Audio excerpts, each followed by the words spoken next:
Welcome, everyone, to another episode of the Almost Awakened podcast. My name is Teresa Hobbs, and I am one of your co hosts. And I am here with the esteemed Bill Rill, who many of you know.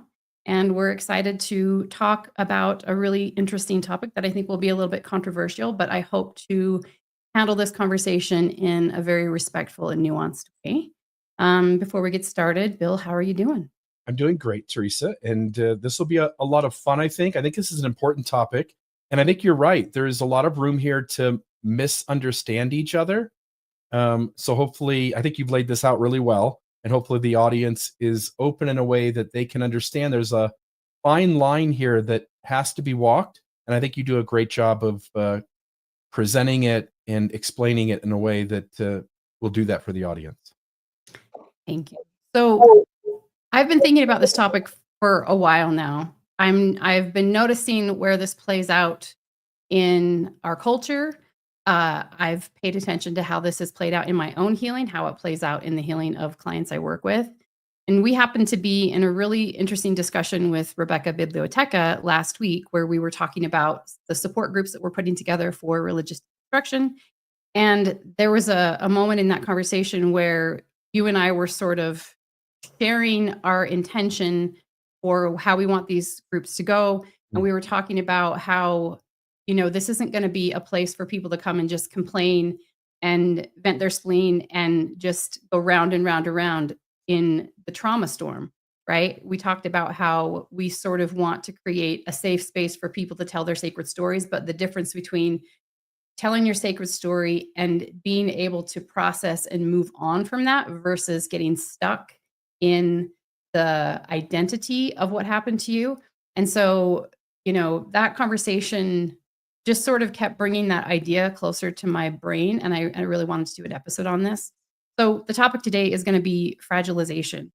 So this is about what happens when we get stuck in the identity of what harmed us and don't get to move past it. And it has so many implications, not just personally, but again, within our culture. And so there will be moments that I sort of explain and show how that's showing up in that way.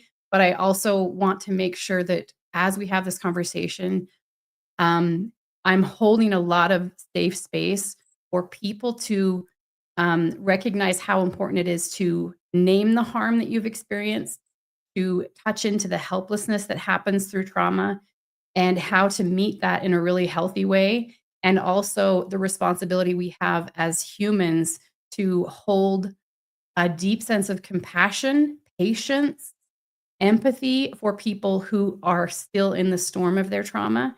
So this in no way is going to be about telling people to pull up their big girl pants or big boy pants and get on with it. Or there's so many different terms that there is out there, shit or get off the pot, stuff like that. This is going to be about how do we meet our pain, but then not get stuck there? And how do we help ourselves to move forward, both as an individual first, but then how that's implicated in culture and how we as a culture have sort of sometimes found ourselves stuck in victimization and fragilization of our wounds. And so it'll be an interesting conversation. And any thoughts before we get started? I think there's a lot of spaces you can go to where you're with a group of people, they've been through a hard thing, you give them room to share the hard thing, and everyone in the room is feeding off each other, almost trauma bonding, right? And in fact, maybe that's exactly what it is trauma bonding. And that feels like great human connection. It definitely serves a purpose. But as coaches, if we don't help people to move beyond trauma bonding and begin to say, okay, what do I do with that?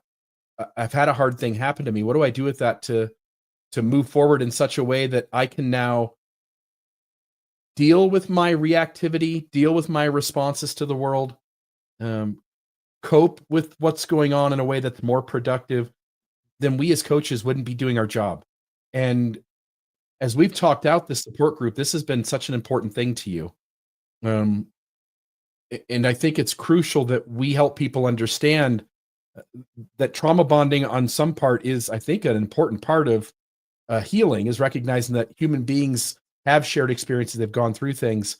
But the other side of that is, okay, uh, what do we want to do with that so that 6 months from now, a year from now, 5 years from now, we're able to not get triggered, not fall into that hole of working out what's happened to us again in our head, but rather we've processed that, gained the tools and resources we needed, and moved on beyond that in such a way that's more beneficial to our life then than maybe what's going on now.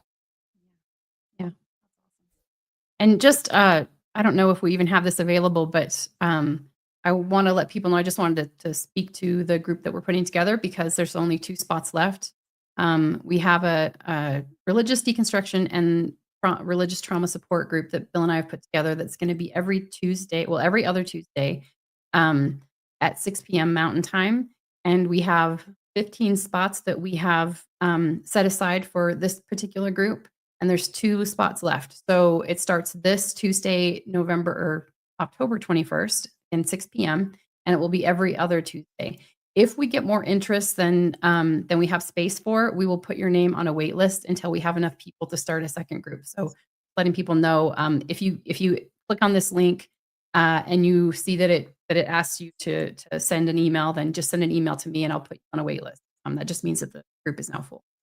Anyway, I wanted to let people know about that. And then we can go ahead and get into the topic today. So, topic is fragilization and what happens when we over-identify with our wounds. And I want to first define, sorry, I'm trying to get my controls here. First, define what fragilization is. So, it's the process by which individuals or groups become organized around avoidance of discomfort, challenge, or perceived threat. So, this can happen psychologically, emotionally, or socially. And it's often in the name of safety or validation. It occurs when legitimate experiences of harm or disadvantage are repeatedly reinforced without accompanying opportunities for agency, integration, or skill building. So, over time, this can create a learned expectation that the world should accommodate one's sensitivities rather than supporting the development of inner capacity to meet life's difficulties. Because this is the thing about life, like life happens. And I say this to my clients all the time. We can't just go find our little pocket of safety and stay there forever. Life will continually give us challenges. And so what we want to do is cultivate inner resources to be able to meet. So fragilization is what happens when care can turn into overprotection or when validation can stop at empathy and never transition into empowerment. So this is what happens when trauma awareness lacks a path towards resilience. And I have been witnessing this in the trauma healing space for a lot of years, and it's been really conflicting because, to the point that when I actually, so I was first certified as a trauma recovery coach, but I always knew I was gonna go into the physical ramifications of trauma, like how trauma influences on a physical level. That was my experience and my expertise. But it was hard for me to even come out as a trauma recovery coach. I on some level, didn't even want to use the word trauma because I felt like it was so over-identified with, and there was a helplessness connotation to it that I didn't like. So it's been something that I've wrestled with for a long time, and as I share a little bit more about this, you'll understand to what level it impacted me personally in both blocking my healing and in both directions. So I'll explain what that means more as we go along. But anyway, do you have anything to say just even on this first page? You mentioned, that this isn't about telling people to pull themselves up by their bootstraps and just get on with it. And, I would just acknowledge on the front end, I mean, horrible things have happened to us as human beings. And so each person out there has had things happen, some of them atrocious, right? Sexual abuse, physical violence, certain kinds of manipulation that have occurred over essentially a lifetime. And don't want to downplay that at all, but this is about giving people the ability to process that and to move on from it, and not to constantly focus on it which I think sometimes can trap us in that. And so I'm really excited to have this conversation with you.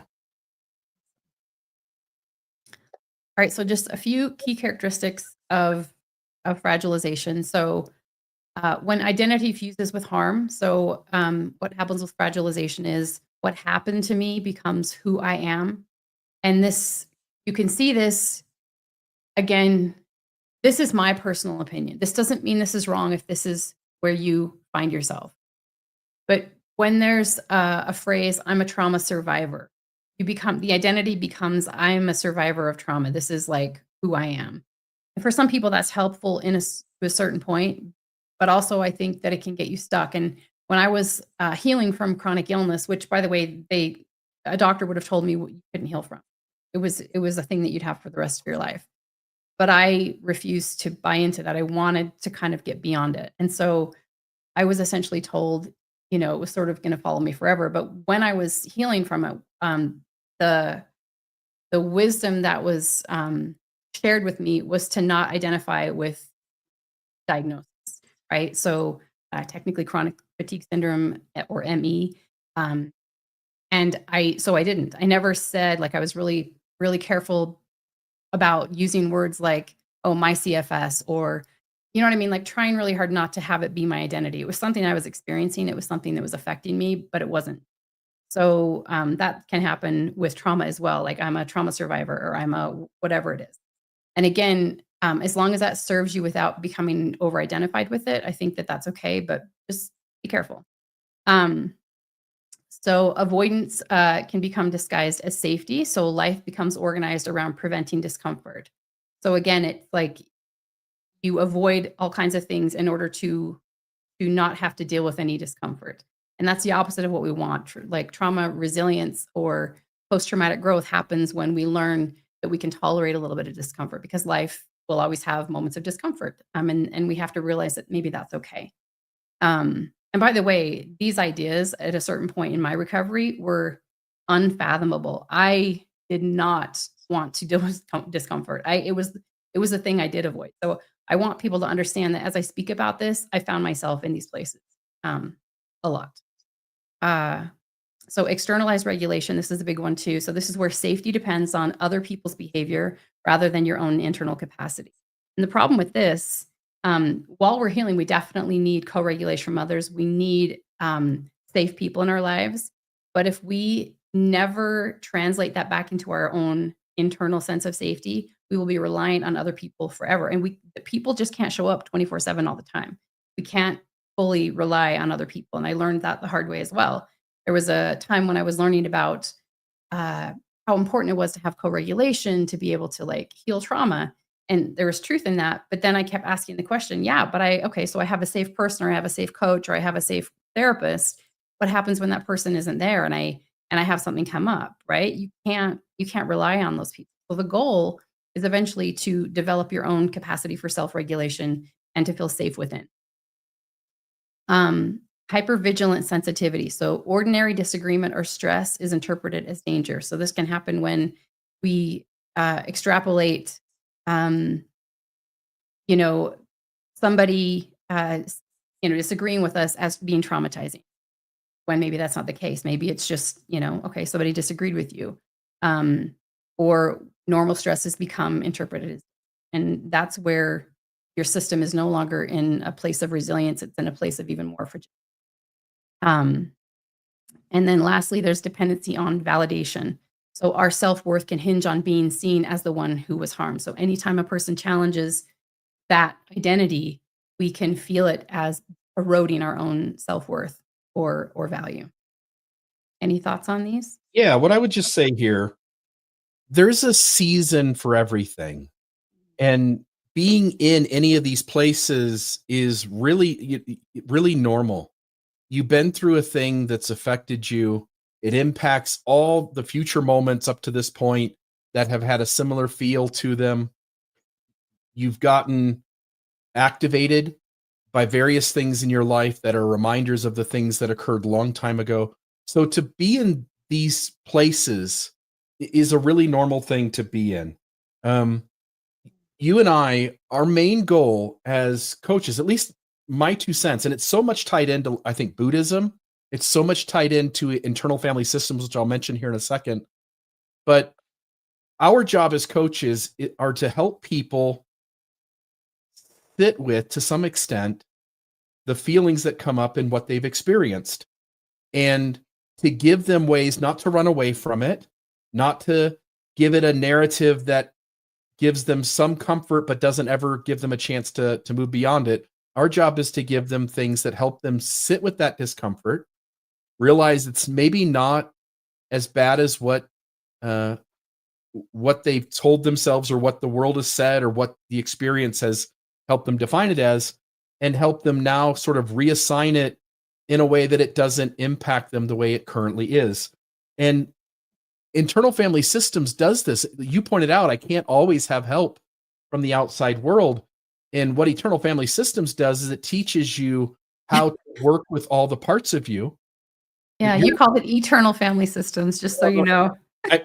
Okay, internal. If I did, I'm sorry. I thought No, I said. I'm making a joke about that because of the church. Anyway, some Freudian slip maybe. Yeah, internal family systems, the whole goal is that we talk to the parts inside of ourselves and we be the grounded parental figure that validates those parts. It's like what you just felt isn't wrong and the way you want to show up isn't wrong, but to help them, you're the one who's sort of self-soothing yourself.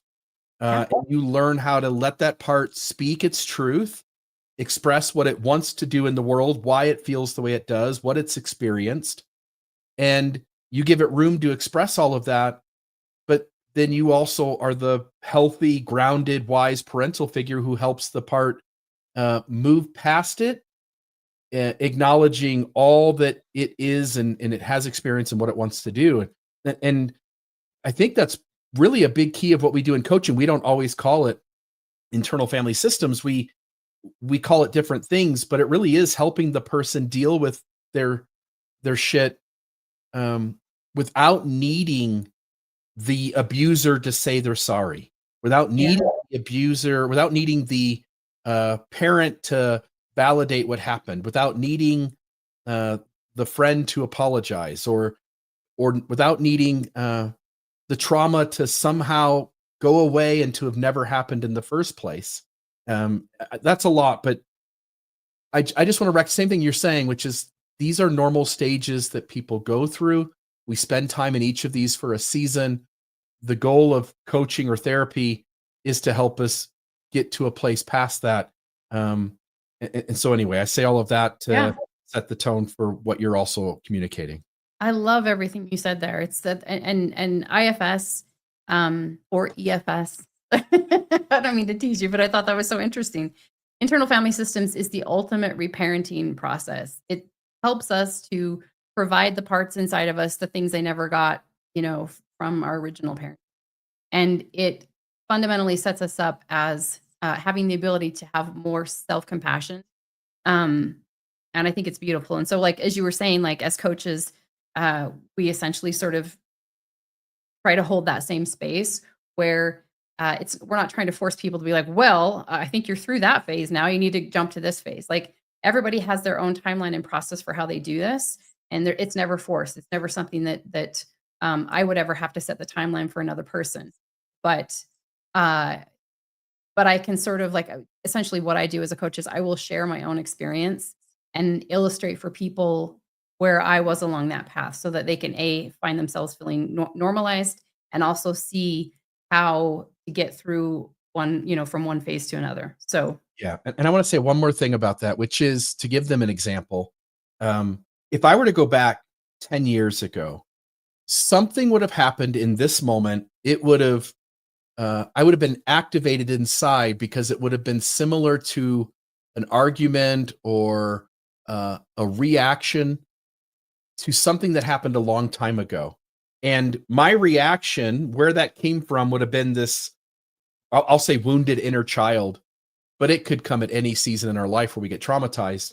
But that part wants to get vindication. It wants to be right. It wants to feel safe, whatever the reasons are. And it shows up the way it does. But the way it shows up is often an unhealthy reaction meant to take things from where I'm getting bumped into to the other side of the spectrum where I'm the one now lashing out to have some sort of control over the situation. And when those things would have happened a decade ago, I would have told you that's me. That's me who's wounded. That's me who's reacting. In the here and now, when I get activated in the exact same way because of this same kind of thing that happened a long time ago, I now recognize there's a part of me that got bumped into. It wants to respond this way. And rather than thinking that's me and me lashing out at the world, now I can sit still, and in my head I'll say compartmentalize, but I think it's more complex than that. But for the sake of the discussion, I'll compartmentalize the grounded whole me self, and that part of me which has a legitimate wound that is feeling activated. And I can, while I'm talking to the person I'm communicating with, working out this disagreement or conflict, I can be aware of what this part is saying, and I can validate it.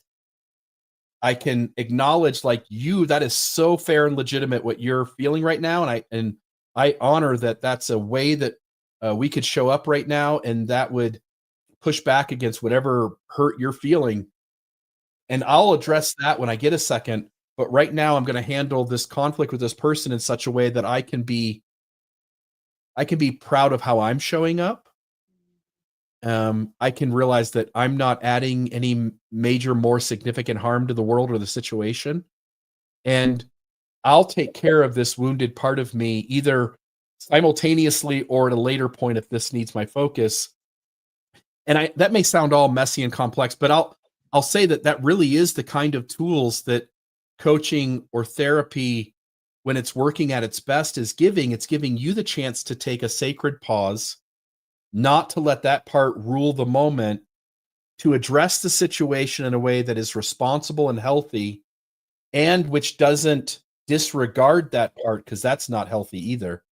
To acknowledge that that part is good and serves a purpose and has done you good and protected you for a long time. But now you have the ability to see it as detached from you in a way. It's not exactly you. It carries a part of the things that happened to you for your betterment. And you're almost like a mediator in a situation, and being the mediator who comes from a much more healthy place, you're able to now make decisions in these moments that don't take the harm from the past long ago and now send ripples out into the universe, causing more harm to yourself or those around you. I love that, and you just illustrated again that our wounded parts aren't our identity. They're a piece of us. They're there. They need to be seen and heard and held and honored. But then make sure that we're choosing from, we're learning to connect to another part of us that has that's more grounded, that's more resource, that can handle and manage all those big feelings. So I love that. So this is just, to talk about like why this conversation matters, why the idea of recognizing fragilization matters. It's because when fragilization becomes cultural, resilience declines and polarization grows. And this is again something I'm seeing very much in our culture right now. There's so much polarization. And there are so many people that are on two different camps that have embedded themselves in an identity of victimization in many different ways. And then it becomes about, no, my victimization is greater than your victimization. My harm is greater than your harm. And it's almost like a competition for who was harmed more, and therefore who gets more, I don't know, validation or respect or understanding, whatever it is. And I feel like that's doing us a disservice. Also, we mistake comfort for healing, and then we lose tolerance for different stress or nuance, difference, stress or nuance. So again, this goes back to like, if we haven't built up enough tolerance to feel into differences or to handle stress or discomfort, just like you were saying, Bill, you know, you've developed the ability to, when a wound gets activated, slow down and show up a certain way, right? And what's happening what we see now is people get activated in their wound and they just immediately lash out, like they can't tolerate that. Um, Over accommodation can reinforce helplessness instead of restoring agency. So when we're continually feeling helpless, we aren't able to make the best choices for ourselves, and we get stifled and shut down, and we're not able to move out into the world anymore. Avoidance can be a short-term kindness that also ends up being a long-term cage. So there's a lot of ramifications to finding ourselves in this place of helplessness, and fragilization. Yeah. And what I'll add here uh, is that, if I go back in time, if we go back 500 years ago, society was built in such a way that there was a lot less tolerance for people on the margins or people who were different or people who experienced a thing that was calling for us as a society to slow down, hold space for them, give them a chance to be heard about what it is that they're dealing with. And you can see that everywhere. I mean, you can see that just going back 100 years and looking at civil rights, for instance. But it happens with anyone who's different. Every little small subgroup of people who have uh, uh, a deficit of privilege are dismissed and unacknowledged and marginalized further by our society. And so I want to, on one hand, just grant that we've made so much significant progress. We have a long way to go, no doubt. But we've made so much significant progress in starting to see all kinds of humans as just human and to try to make space that whether they're gay, whether they're black, whether they're female, whether they have a physical challenge, whatever it is, that we've made more accommodation, more space, more validation. And in no way are what we pointing to is that being a negative. That's a positive. But there are other parts of that are tied up in this where we go too far. And I would want the audience to recognize there is this line, and that line it's not just a simple line. There's things we're doing good and bad on both sides of that line, but we've got to get better at. And I'll just note, compared to what it was 500 years ago, the pendulum has swung much closer to where it needs to be, but maybe in some ways it's swung too far. And where it's swung too far, it is catering to a cultural approach that allows a person who's been hurt to just stay there, getting the validation, getting the acceptance, being told that they're not bad, it's okay that they're the way they are, but in such a way that disempowers them or takes away their ability to continue to grow and progress. And um, I think it's just important here to note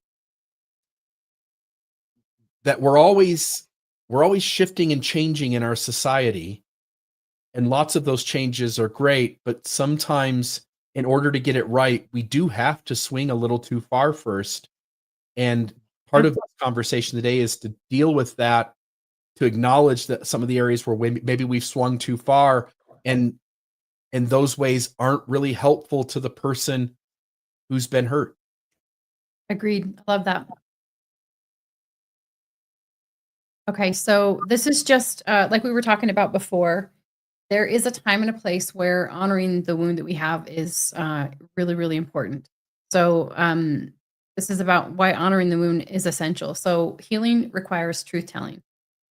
And before the nervous system can integrate, it needs to feel seen and validated in its pain. So ignoring, minimizing, or rushing past what hurts keeps the wound frozen in time.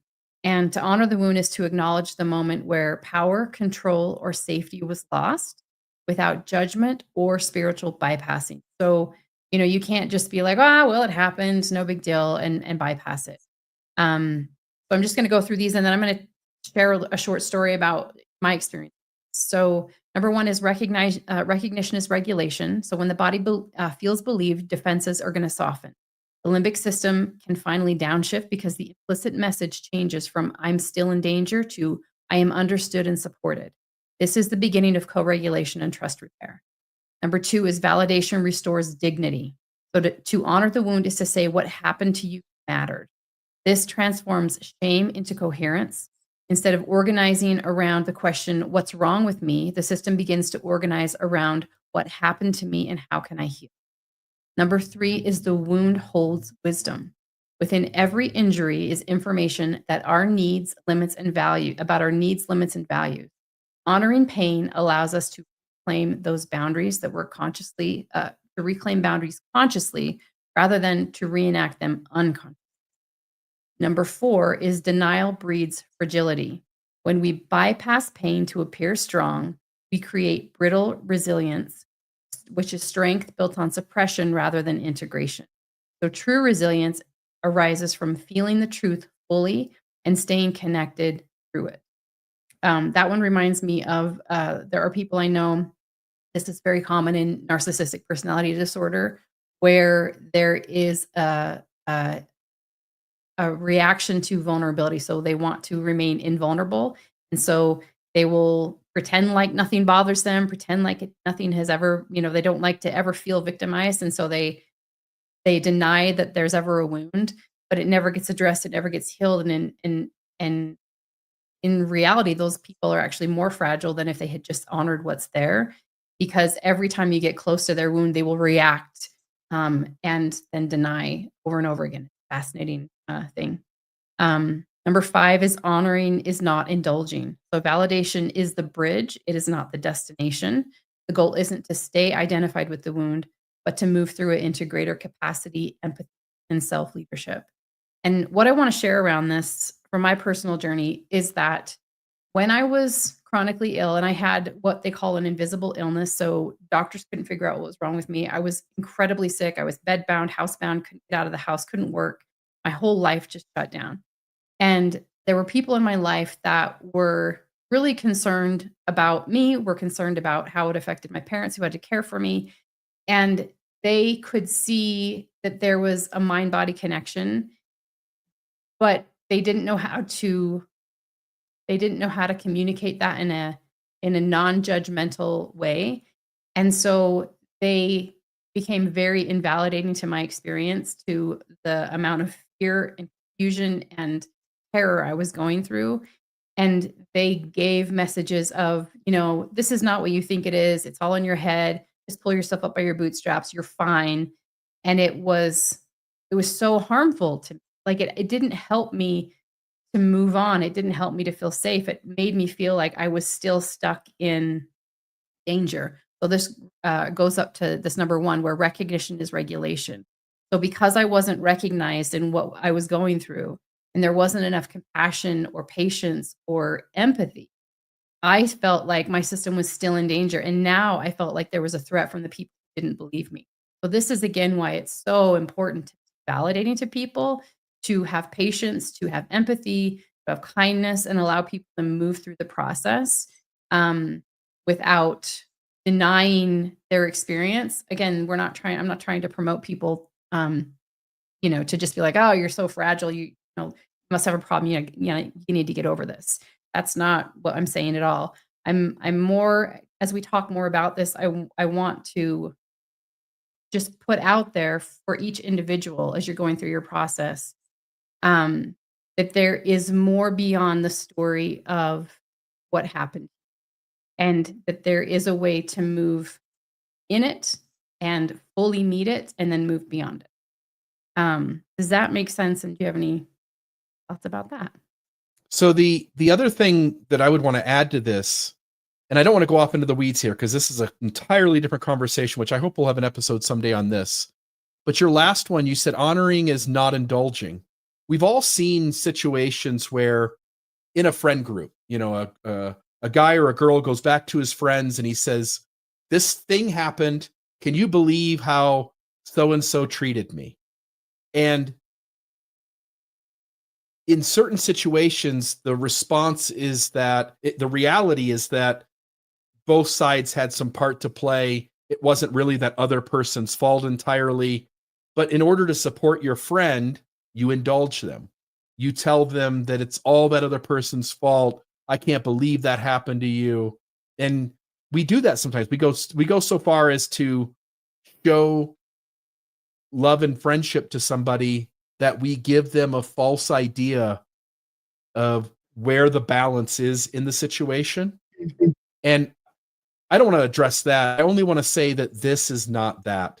So while you acknowledge that one side of the coin is that people do not recognize or validate that things happen to you that were hurtful or unhealthy, traumatic. The other side of the coin is this is not just about telling you that it's all the world's fault and and to lift you up in such a way that you get to sit in that forever. Um anyway, that's the other side of the Yeah. coin. I think that's important for people to recognize that this process is about balance, which I think is a fine line to walk. And it's about not only honoring and recognizing the things that have happened to us, but also giving us a reasonable, healthy view of what happened to us in such a way to recognize that we also play a part in our healing, in our coping with it. Yeah, and just as in response to the example you gave, let's say that situation comes up and you do have someone who comes to you and they're, it's a you can see that there's both sides to the story. What it means to validate a person's experience is to say, "Oh my god, that must have felt so difficult." So instead of saying like, "You're totally right and they were such a yada yada yada," you're meeting them in what they're feeling and you're inviting them to be able to meet the feeling, the experience of it, not necessarily the narrative or whatever. You know what I'm saying? And so that's where being validated is important. And invalidating would be, denying their experience or denying the impact of it. So yeah. Yep. Sorry, I just sneezed, so hopefully that didn't make it on. But That's okay. Sneezing is acceptable. Is my sound better? yeah, everything's great. Okay. All right. So these are just some different concepts around I don't know where good care goes sideways. So there's an idea out there called concept creep, and this was put together by Nick Haslam. And the idea is essentially over time, psychology and culture have broadened the definitions of harm, trauma, and abuse. This has raised awareness, which is a good thing, but it's also blurred distinctions between distress and danger. So when everything painful is labeled trauma, it becomes harder to distinguish between a nervous system in crisis and one that's in the normal process of adaptation. So the consequence of this is that it can encourage people to identify as injured rather than adaptive, weakening confidence in their own resilience. And, you know, he sort of illustrates that back in the day, the DSM-5, I don't even think they had like trauma. The word trauma was used to describe somebody who had a physical trauma. And then eventually it got picked up by psychologists to infer psychological harm or trauma, which was then at the time defined as somebody who had gone through a natural disaster, had, experienced some horrific violent attack on some level, things of that nature. And then the concept has creeped into now, and again, I think this is a good thing. I don't think this is bad. We now define trauma as not what happened to you, but how you responded to the thing that happened to you. And I think that that's legitimate. I think that that's important because I think that everybody has a different response to things. But it's kind of come into the lexicon so much now that people will use it, with hyperbole, like, "Oh, I had this, I had this horrible shake at the shake store, and it was so gross and it was traumatizing." You know what I mean? Like people will sort of expand it to mean things that are just, I don't know, inconveniences at this point. And that's when it becomes a problem. Yeah, every small negativity becomes a trauma. Yeah. The other thing is trigger warnings. So there was a 2020 study that found that trigger warnings do not reduce anxiety and may actually increase it in some individuals. So it also suggested that warnings can lead to trauma survivors viewing their trauma as more central to their identity. And the research concluded that practices like trigger warnings should be thoroughly vetted before being implemented. And again, I know that like people do this as a kindness, but it reinforces that like, oh my gosh, you're too fragile to hear this word. Like we need to now protect everybody at all costs and put a big banner up that lets people know the subject matter we're about to talk about. And I think that that reinforces fragility because you can't control everything. You can't protect yourself from every trigger that's connected to your trauma. And I think projecting the idea that we can is kind of insane, really. And it turns out that it's not helpful anyway. So this thing that we thought was going to be good and helpful ends up to be that it's at very best not doesn't protect people at all, and at worst, it actually reinforces that people are helpless. And I don't think that's a good thing. Yeah, I run into this from time to time. You and I were talking about this the other day, but in creating content that often, at least at times, covers, for instance, the sexual abuse that occurs within the religious system that I came out of. When I do episodes, RFM, Radio Free Mormon, and I, my co host in another piece of content that I create, we're often questioning whether we should include a trigger warning or not. And at times when we haven't, we've had people in the audience who have said, "Man, I wish that would have came with a trigger warning."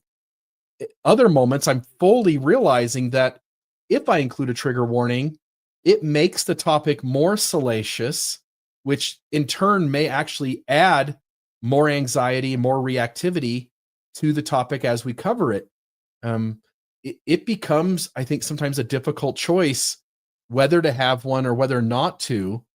And there is some healthy standards around this. And so, anybody out there, if you're in some place in your life where you're debating whether to have a trigger warning or not, I would suggest taking just a moment and consulting some of the standards that are seen out there about whether you do or don't, and why it might be beneficial to not do so, and why in certain moments it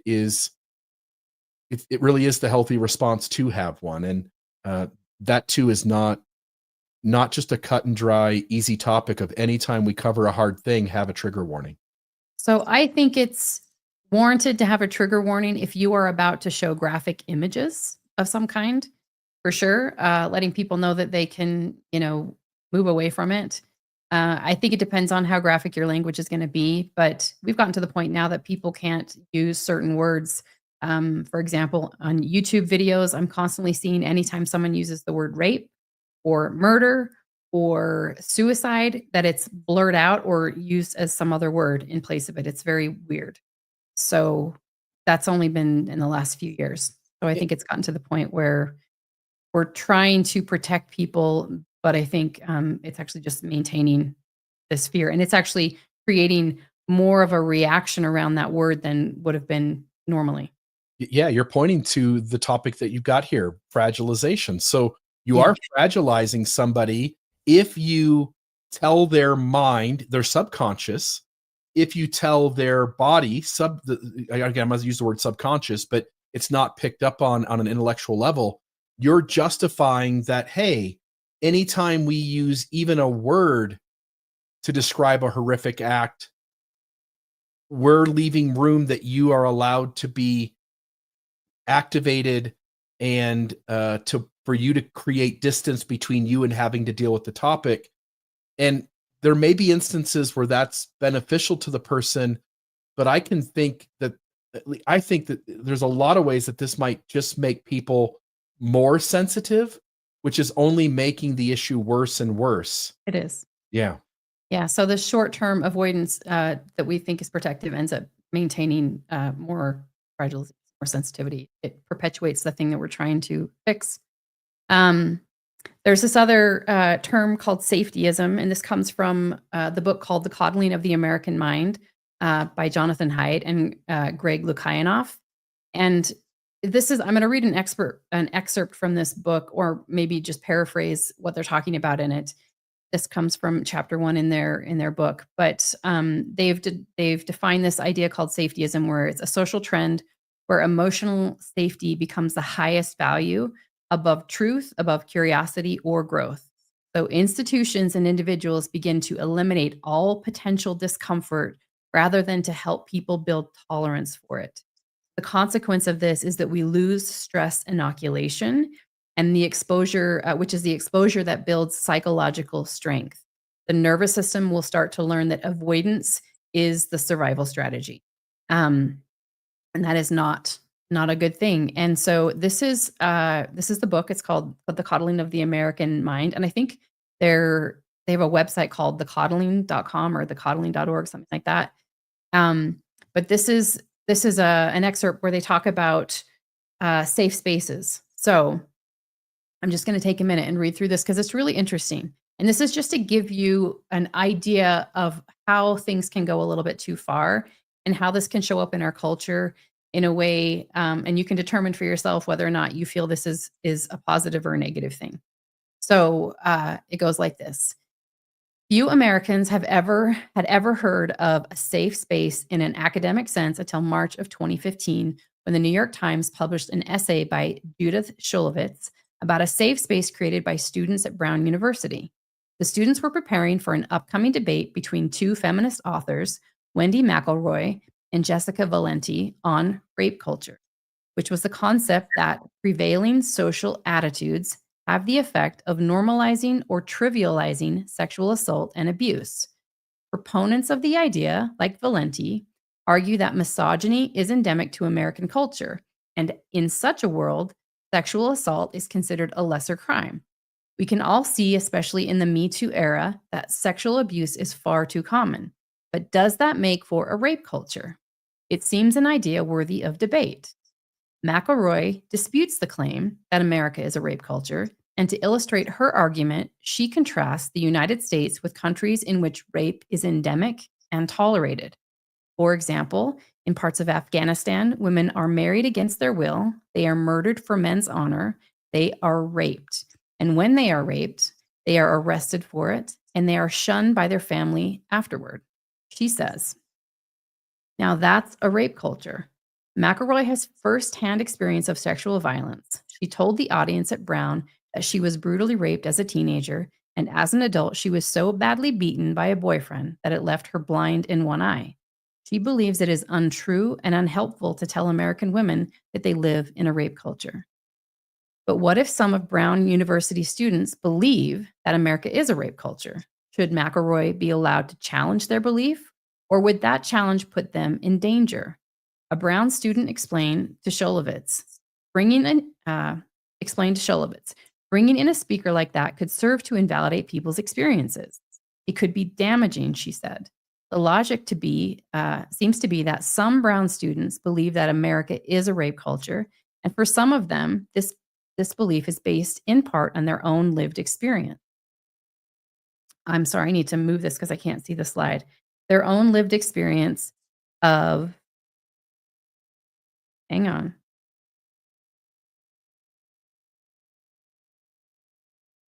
I have lost my way. Oh, their own lived experience of sexual assault. Pardon me.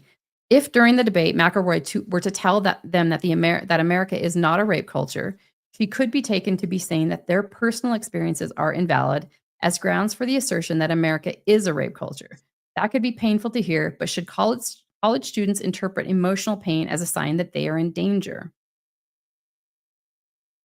Illustrating concept creep and the expansion of safety to include emotional comfort, the student quoted above, along with other Brown students, attempted to get McElroy disinvited from the debate in order to protect her peers from such damage.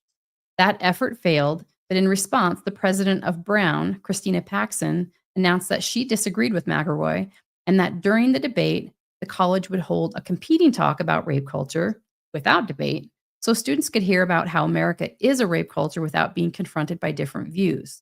The competing talk didn't entirely solve the problem, however. Any student who chose to attend the main debate could still be triggered by the presence of McElroy on campus and, on the assumption that students are fragile rather than anti-fragile, re-traumatized. So the student quoted above worked with the other Brown students to create a safe space where anyone who felt triggered could recuperate and get help. The room was equipped with cookies, coloring books, bubbles, Play Doh, calming music, pillows, blankets, and a video of frolicking puppies, as well as students and staff members purportedly trained to deal with trauma. But the threat wasn't just the reactivation of painful personal memories, it was also the threat to students' beliefs. One student who sought out the safe space put it this way: I was feeling bombarded by a lot of viewpoints that really go against my dearly and closely held beliefs. There is so much there. First, I want to say that this is something that systems play on, unhealthy systems that is. So, for instance, in Mormonism, it tells its followers that information can be dangerous, that any information that causes you to experience cognitive dissonance can't be trusted. And here we are at a university which is supposed to be open dialogue. There needs to be competing ideas. There needs to be a safe space for ideas to really bump into each other hard, because these are the places of higher learning where we try to figure these things out. And yet you have these two people who have these competing views. There's enough merit to both sides that the debate is seen as useful.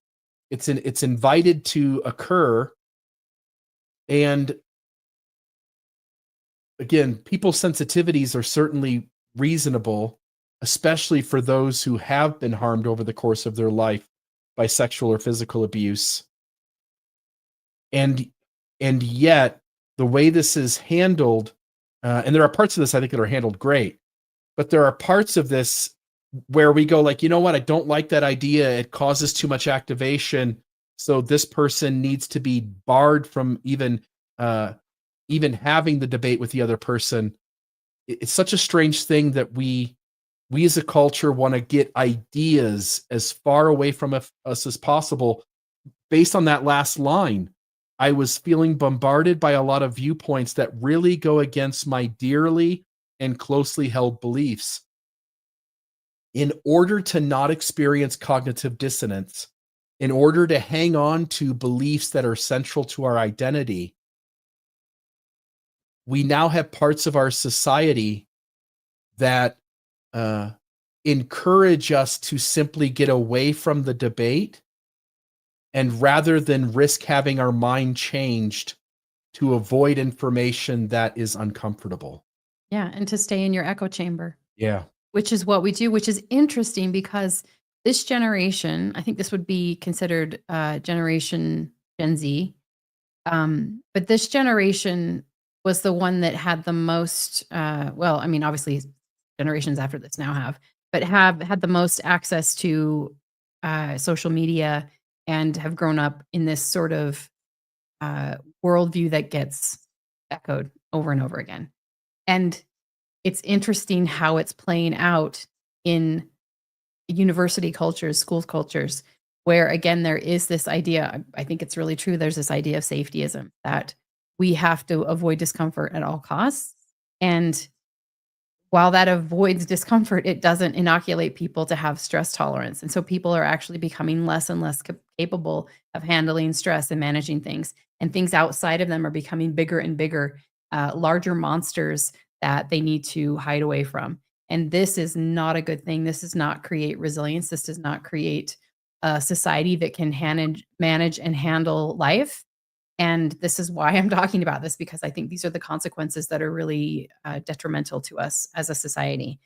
Yeah. And I'm yeah, thinking about the future. If we coddle, and I don't mean that offensively, if we coddle people to a significant degree and we allow them to isolate away from data, experiences, information, if we allow people to go like, oh, that makes me uncomfortable, I want to stay away from that conversation, I want to stay away from having that issue talked about, then we're preventing ourselves from being able to learn things, to get informed about things, to realize that whatever beliefs or ideas we hold, that they're untrue. And that is a much worse future than to teach each other to deal with discomfort and to sit in spaces where disagreement is occurring and where your closely held beliefs and ideas are being challenged. Yeah, and the university could have responded in a whole different way, or the students could have responded in a whole different way. They didn't know enough to do this. But had they created had they put out information that uh, competing ideas are healthy for growth, that sitting with new ideas is helps you develop a greater sense of your own truth and autonomy, that you know, staying curious and being in that curious space is really healthy and helpful. Like if they had purported those ideas, then that would have actually given these students a lot more resilience to whatever came up if they were to watch that debate, right? They're hearing two different sides. They're going into the debate, staying open and curious. That puts them in a place where they're not actually going to be traumatized at all. They're going to be open and curious. They're not going to be taking any of the information and holding it against their own identity. They're going to be curious about it. So anyway, there's different ways that that could have been handled in a way that would have actually been more beneficial to those students. And but that's what's happening on campuses. That's what's happening in all these spaces. And it seems on the outside to be really kind and empathetic and helpful, but fundamentally it is causing more harm in the long run. Yeah, and in unhealthy groups or systems, it is highly promoted that you stay away from the critics, you stay away from the alternative ideas. And regardless of whether you're Republican or Democrat, conservative or liberal, whether you're in a religion or you've deconstructed it and you've left, we all have to be constantly on guard of finding ourselves in old echo chambers and moving on to new echo chambers. And it's easy when we used to be a thing and we've been challenged in certain ways in our life and we've adapted to new information. So we've made changes. So on that end, we've encountered new information. We realize the merit of that information. We've changed our mind about things. But then, and that's all great. But then sometimes that moves us just into the other camp and thinking now that camp has all the truth and all the right. Yep. And it's just another echo chamber. 100%. Yep. So interesting.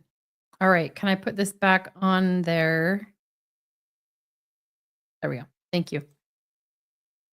I just want to touch on these really quickly. These are just the psychological mechanisms behind fragilization. So number one is learned helplessness. This is when repeated experiences of powerlessness or uncontrollable stress lead an individual to stop trying to change outcomes, even when opportunities for control are restored. This is when the nervous system shuts down to such a degree that there's full collapse, and a person just doesn't feel like they have any power. They can't come out of that. And it really requires a lot of time and small repeated experiences of successful action to rewire person's connection to age, because they literally just feel like they have no age. And again, the kinds of messages we have out in the culture, when they reinforce this over and over again, a person can get to the place where they feel learned. That is not helpful. Number two is tendency for interpersonal victimhood, TIV. This is a stable personality orientation in which individuals clinically perceive themselves as victims. It includes four components. One is the need for recognition, moral elitism, lack of empathy for others' suffering, and rumination. So they persistent focus on offenses or injustices. And TIV predicts lower forgiveness, greater interpersonal conflict, and resentment. And when left unchecked, it erodes relational trust and reinforces isolation. This is I just Go want to ahead. put in here. You said clinically perceive themselves as victims. It's chronically, and I just want to note, because the print is a little small, this is your brain has done something in such a way to deal with things that now you use that as a defense mechanism or a protective mechanism over and over and over again. Yeah, and this is common in people who have high narcissistic traits, where they are constantly the victim and they are constantly needing people to validate and reinforce that they're the best or they're okay or that they've been victimized. A notable person who this shows up in is Trump. If you think about all of these things, he presents like this all the time, and there aren't a lot of people who can miss that. And again, whether you like Trump or don't like Trump, whatever, he's just an interesting example. Um, Number 3 is experiential avoidance and psychological inflexibility. This is the attempt to suppress or escape unwanted internal experiences, so your thoughts, emotions, and sensations, rather than making space for them. And avoidance strengthens what it resists. I know a lot of people have heard the term, what you resist persists, and it's very true. So this will maintain anxiety, it will prevent exposure-based learning, and it will lead to rigidity. So flexibility, which is the ability to hold discomfort while moving towards your values, is the antidote.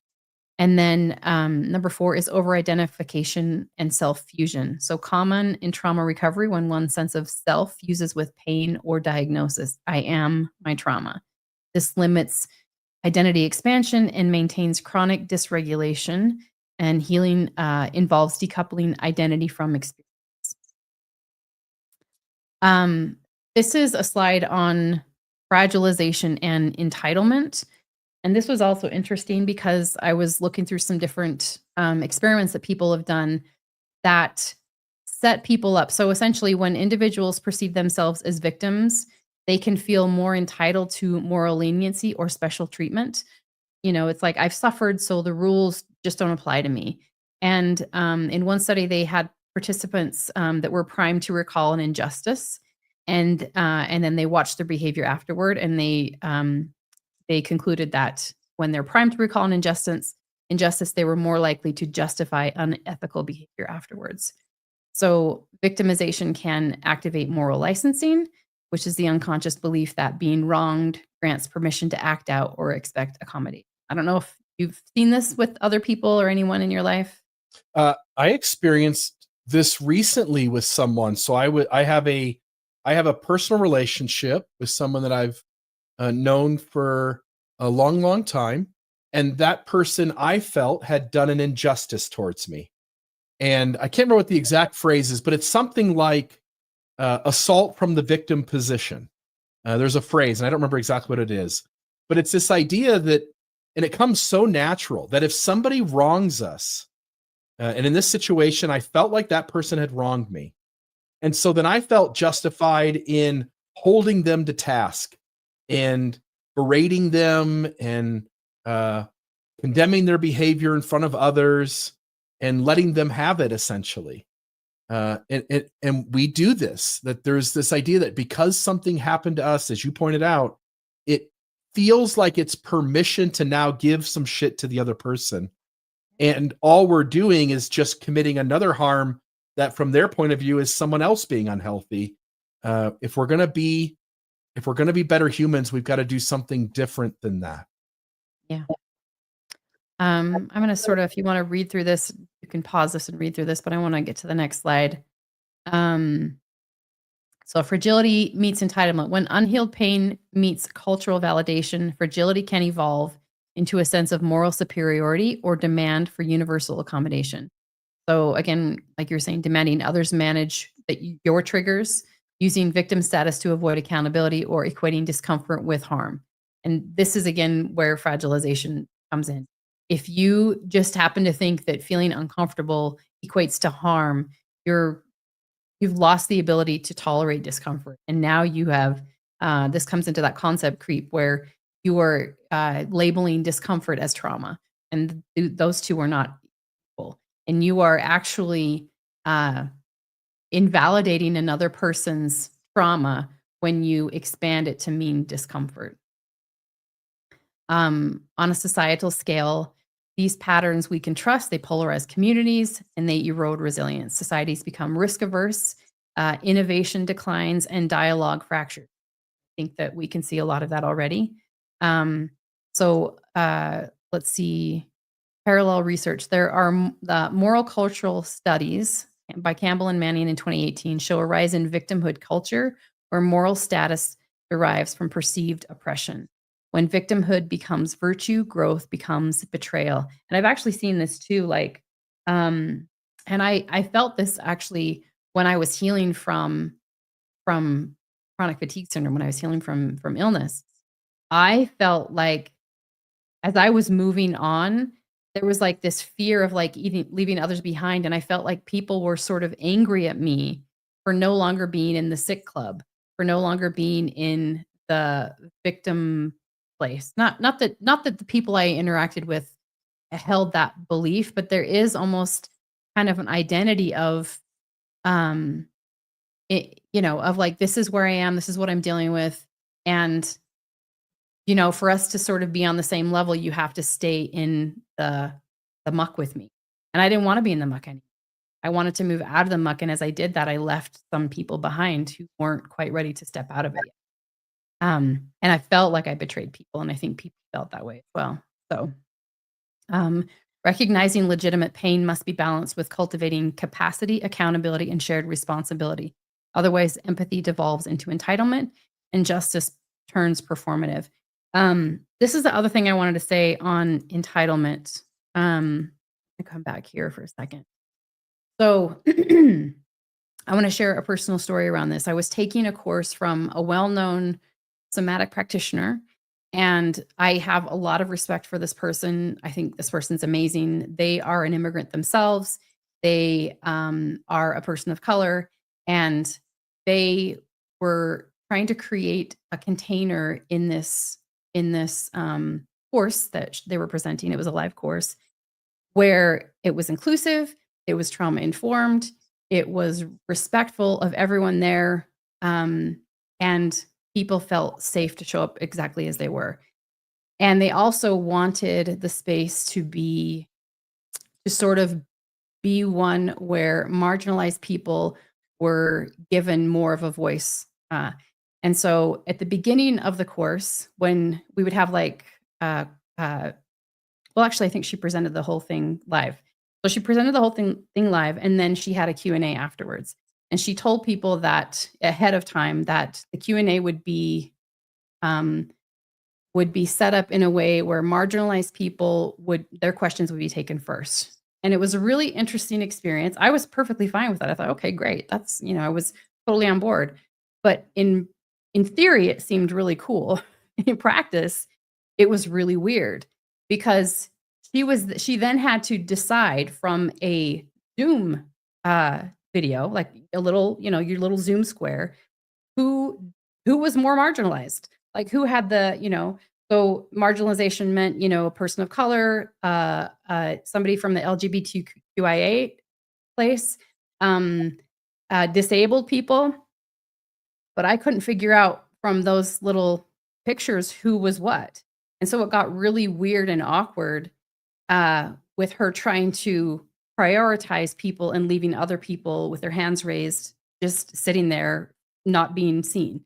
It was such a strange experience, and I learned in that moment, even though she meant to do good, it actually it created a really strange feeling in the space, and it created. I felt like I was walking on eggshells, and I felt really embarrassed for the people who had their hands up who weren't getting called on because they were perceived to be this white, uh, hetero, whatever it was. They were assumed to be not marginalized.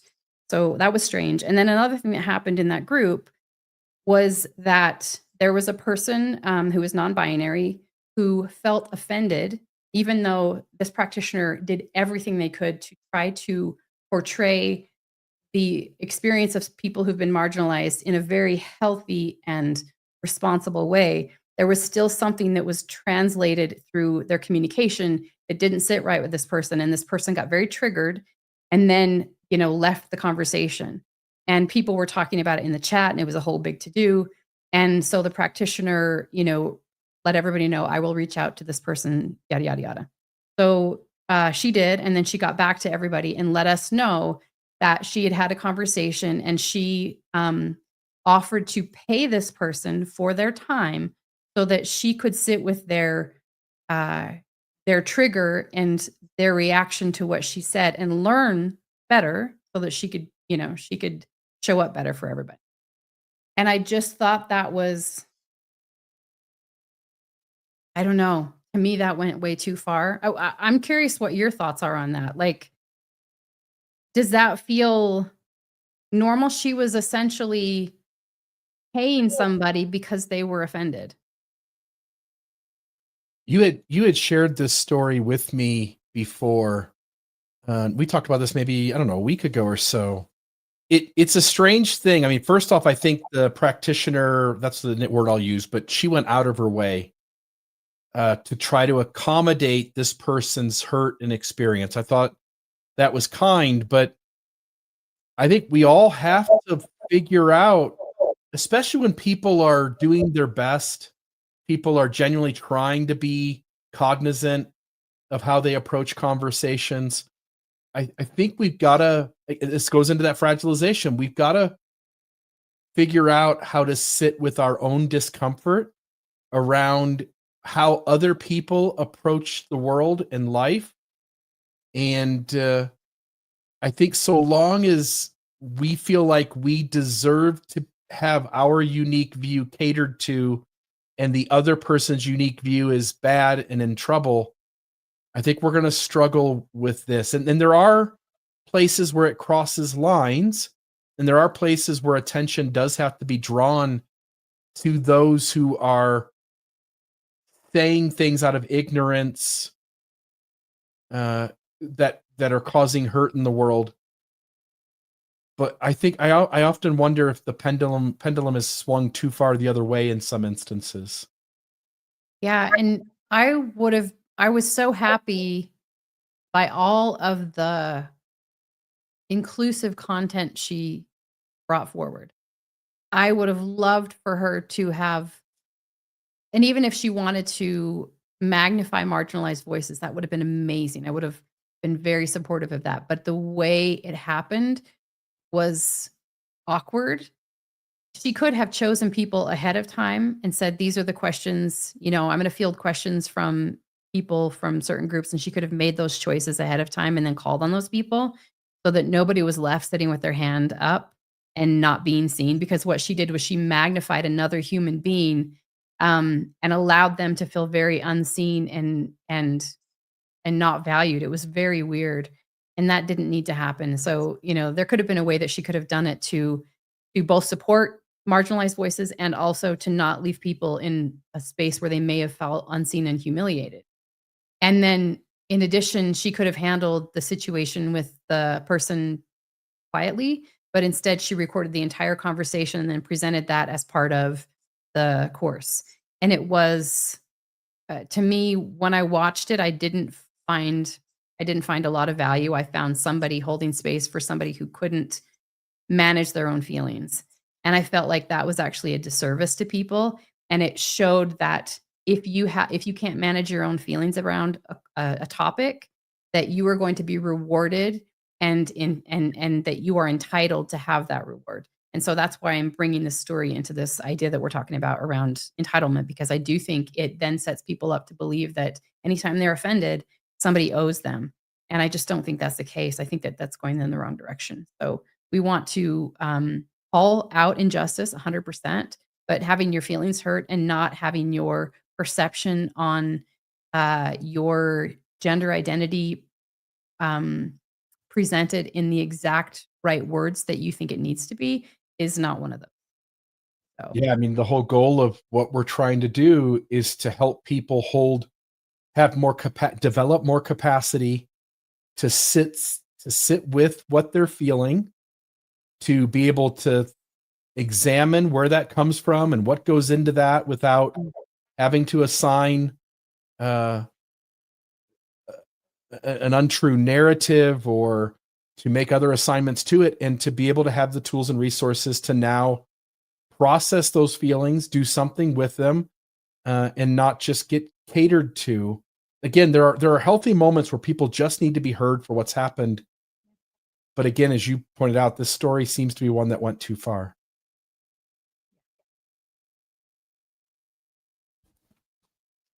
okay. So this is one of my favorite topics because I'm so into the mind body connection. And it's more powerful than anybody could ever understand. And there are so many really cool books on it. a lot of things that we thought were just physiological mechanisms have now been proven to have a mind-body connection. So there's a really cool book out there called The Expectation Effect. I talk to Bill about it all the time. I just listened to it for the second time because it's just so interesting. They talk about so many different studies in there where how we perceive the world, consciously or unconsciously, shifts how our physiological body can respond, how our emotions can respond, everything from how we digest and metabolize food based on how we perceive the food to the longevity, like how we perceive ourselves uh, in life can shift how long we live and how healthy we are as we age. It's a fascinating book. So this ties into this idea of fragilization because if we perceive ourselves as being victimized, as being helpless, then that sort of leads the way for how we will show up in the world and how we will feel and experience life. So, um, what we expect shapes how we feel. Our beliefs, expectations, and internal narratives serve as a kind of lens or filter through which our nervous system experiences sensation, pain, recovery, and emotion. In many cases, expectation alone can trigger physiological cascades that mimic or amplify healing. And I teach this to my clients all the time because so many people come to me with the after effects of what trauma or stress, which can manifest into these physiological uh, conditions. So, illness or pain or all kinds of different symptoms. And I have to teach people to understand how to repattern uh, their brain so that the brain will turn off these symptoms because the brain is a prediction machine and it will get stuck in these loops, perceiving something is dangerous and then turning on a symptom in response. And so it's this process of like unlearning that loop. But why this matters for fragilization and healing is that expectation is a lever. And when we expect fragility, our body learns to manifest fragility. When we expect capacity, our nervous system is more willing to stretch. Healing is partly meaning work. So the narratives that we carry about trauma, about safety and identity become part of the biological loop. They either tighten or expand our system's tolerance. This is 100% true.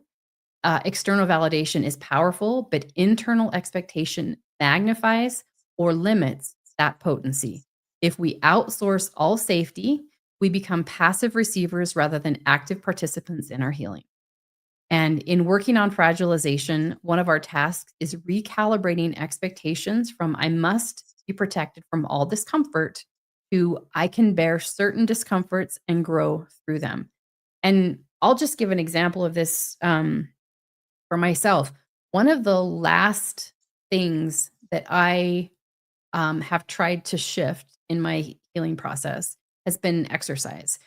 I Part of what happens with chronic fatigue syndrome or ME is that you have this thing called post-exertional malaise. They call it PEAK. And it's when you do any type of exertion, you will feel just horrendous. It's like you have the flu for days after. It's this horrible experience, and it makes you afraid to move. It makes you afraid to exercise.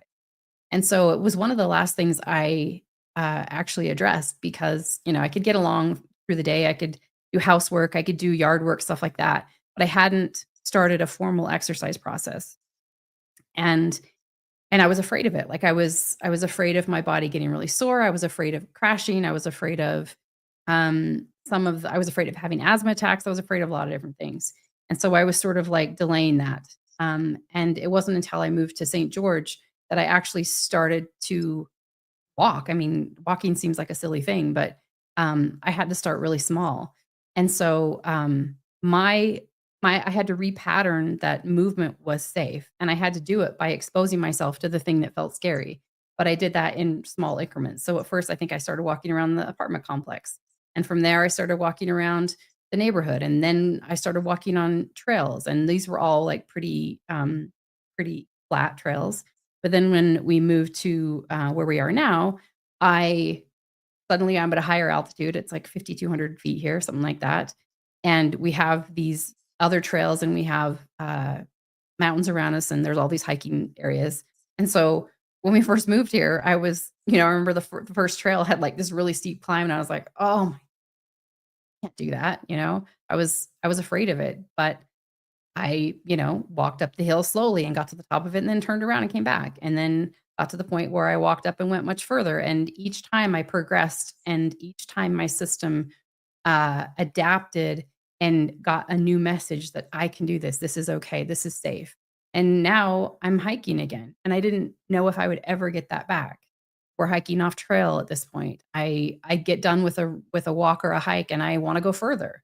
And it's amazing how my body has adjusted, not by, if I would have continued to protect myself and never walk, I would never have gained this capacity back. It was only by doing the thing that felt scary in the first place that I did. And that doesn't mean you have to go out and do a 5-mile hike in one day. It starts really, really small. So that was something I wanted to share and illustrate about how you start implementing this. And then it's a doable thing, and it doesn't have to be. You don't have to push yourself beyond tolerance. You and I were talking about this the other day.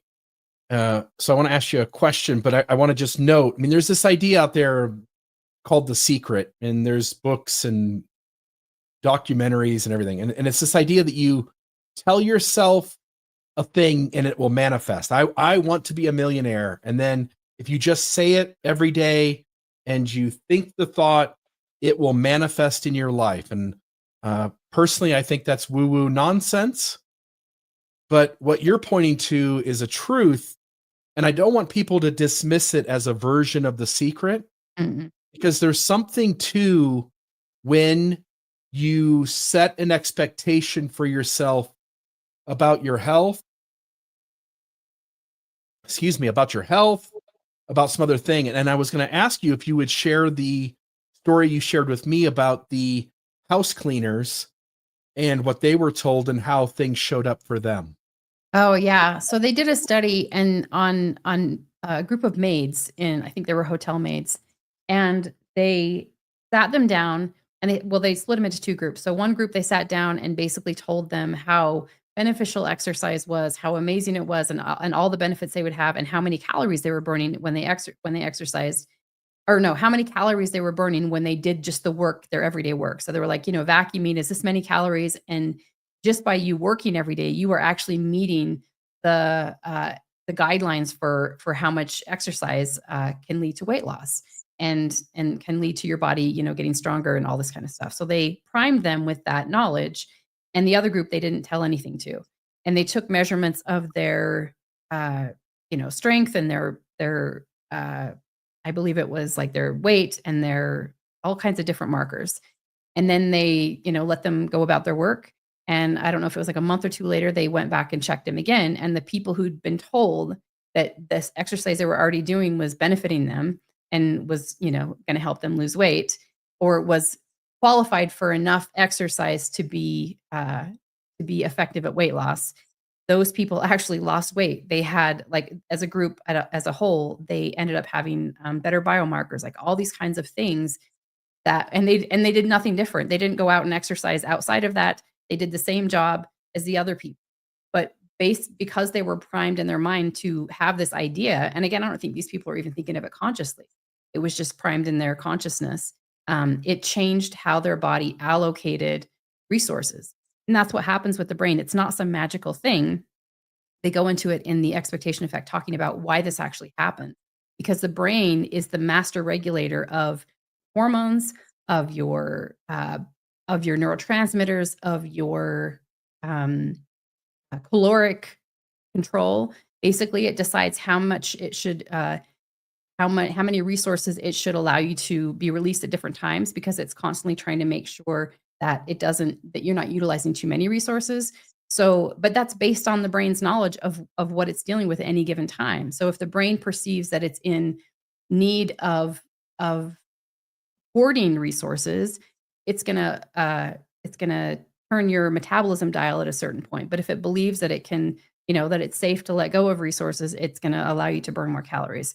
So there's so many different really cool aspects of this, and the book is a really interesting book. But it's not woo woo. It's not It's not the secret. It's not about just telling yourself you believe something and then having the world, move and accommodate you. It's about it's about how you believe and what your brain thinks allows you to either move towards or away from things. And a lot of this again is on a completely unconscious level. So it's super cool. And even the book talks about how, you can't just change your mind or suddenly believe something and have all of these things happen.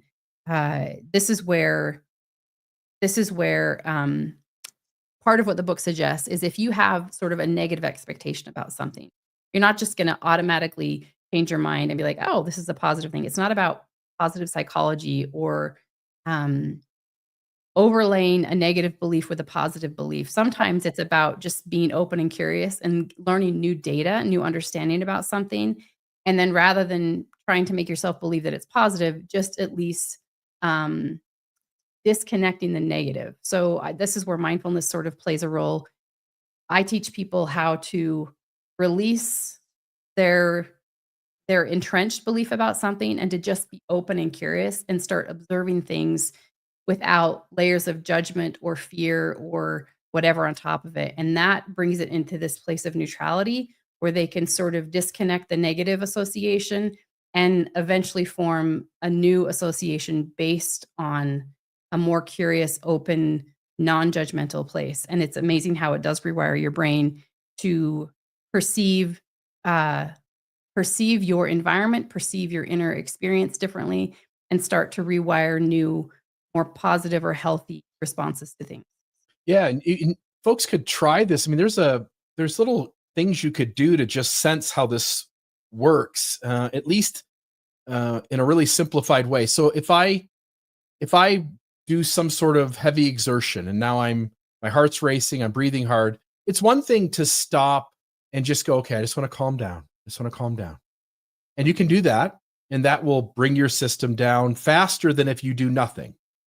Also, if you put your uh, mental intention on, I'm going to slow my heart rate down as much as possible, you'll have greater success of getting your heart rate down doing that than if you just tell yourself, like, hey, it's time to relax. I just exerted myself. I once read, this was maybe a decade ago. I read a bunch of news articles. So it was like scientific research stuff, but there were several articles in like Psychology Today and various places that talked about how our organs have a consciousness to them. And all of these different body systems, including our mind, are all in connection with each other. And that by that those organs have a consciousness to them, and that there are ways in which we can be present with that and know that that's happening, that we can send signals from our intention of our head to various organs to perform certain ways.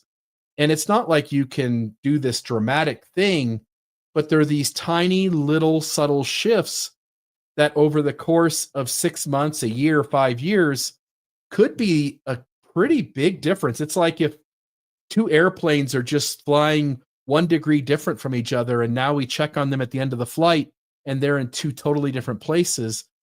You can, through your expectations, prime your body to respond differently to the stimuli of the world and your own internal things going on. And that could be a world of difference 6 months or a year down the road. Yeah, and from the perspective of fragilization, if you have primed yourself to believe that stress is bad or um, being, I don't know, not having your truth validated is traumatizing or bad, and then you're having the culture reflecting that back to you, you are then going to be associating somebody not agreeing with you or not affirming you in some way as some horrendous trauma. And your system's going to then have a response as if it's a horrendous trauma. Like there are people that will perceive something as so toxic and negative that maybe it's just a stress or maybe it's just a discomfort. And they've gotten to the point that they've turned it into this massive monster in their head. And then their body responds because their brain is priming to see that thing is so dangerous, not just challenging or stressful or uncomfortable, but literally dangerous. And then they have a physiological response to that thing as if it were a true threat. And so changing our mindset about things to be like, okay, that's a normal stress that happens in life, and stress is safe, stress is okay. I can manage the discomfort of stress that comes up. Um, then your relationship with that thing shifts. You're no longer seeing it as this massive threat. You're seeing it as something that's a little bit challenging, and you're able to respond to that in a healthy way. So that's the difference. So that's where, again, I'm using this concept of the expectation effects to just be mindful of how we frame things, and sometimes reframing what is happening in our environment from something that's truly dangerous to something that might just be uncomfortable or a little stressful, can really shift how we physiologically respond to it. It gives us better adaptation, gives us the ability to have more agency and choice, and to not get knocked down by things that really aren't that much of a problem. So, 100%. quickly, just want to touch on this idea of locus of control and fragilization. So, locus of control is the idea. So, it's a basically you either believe that you are responsible for most of what happens to you by your ability to respond to things. I mean, obviously, there are many things we have no control over.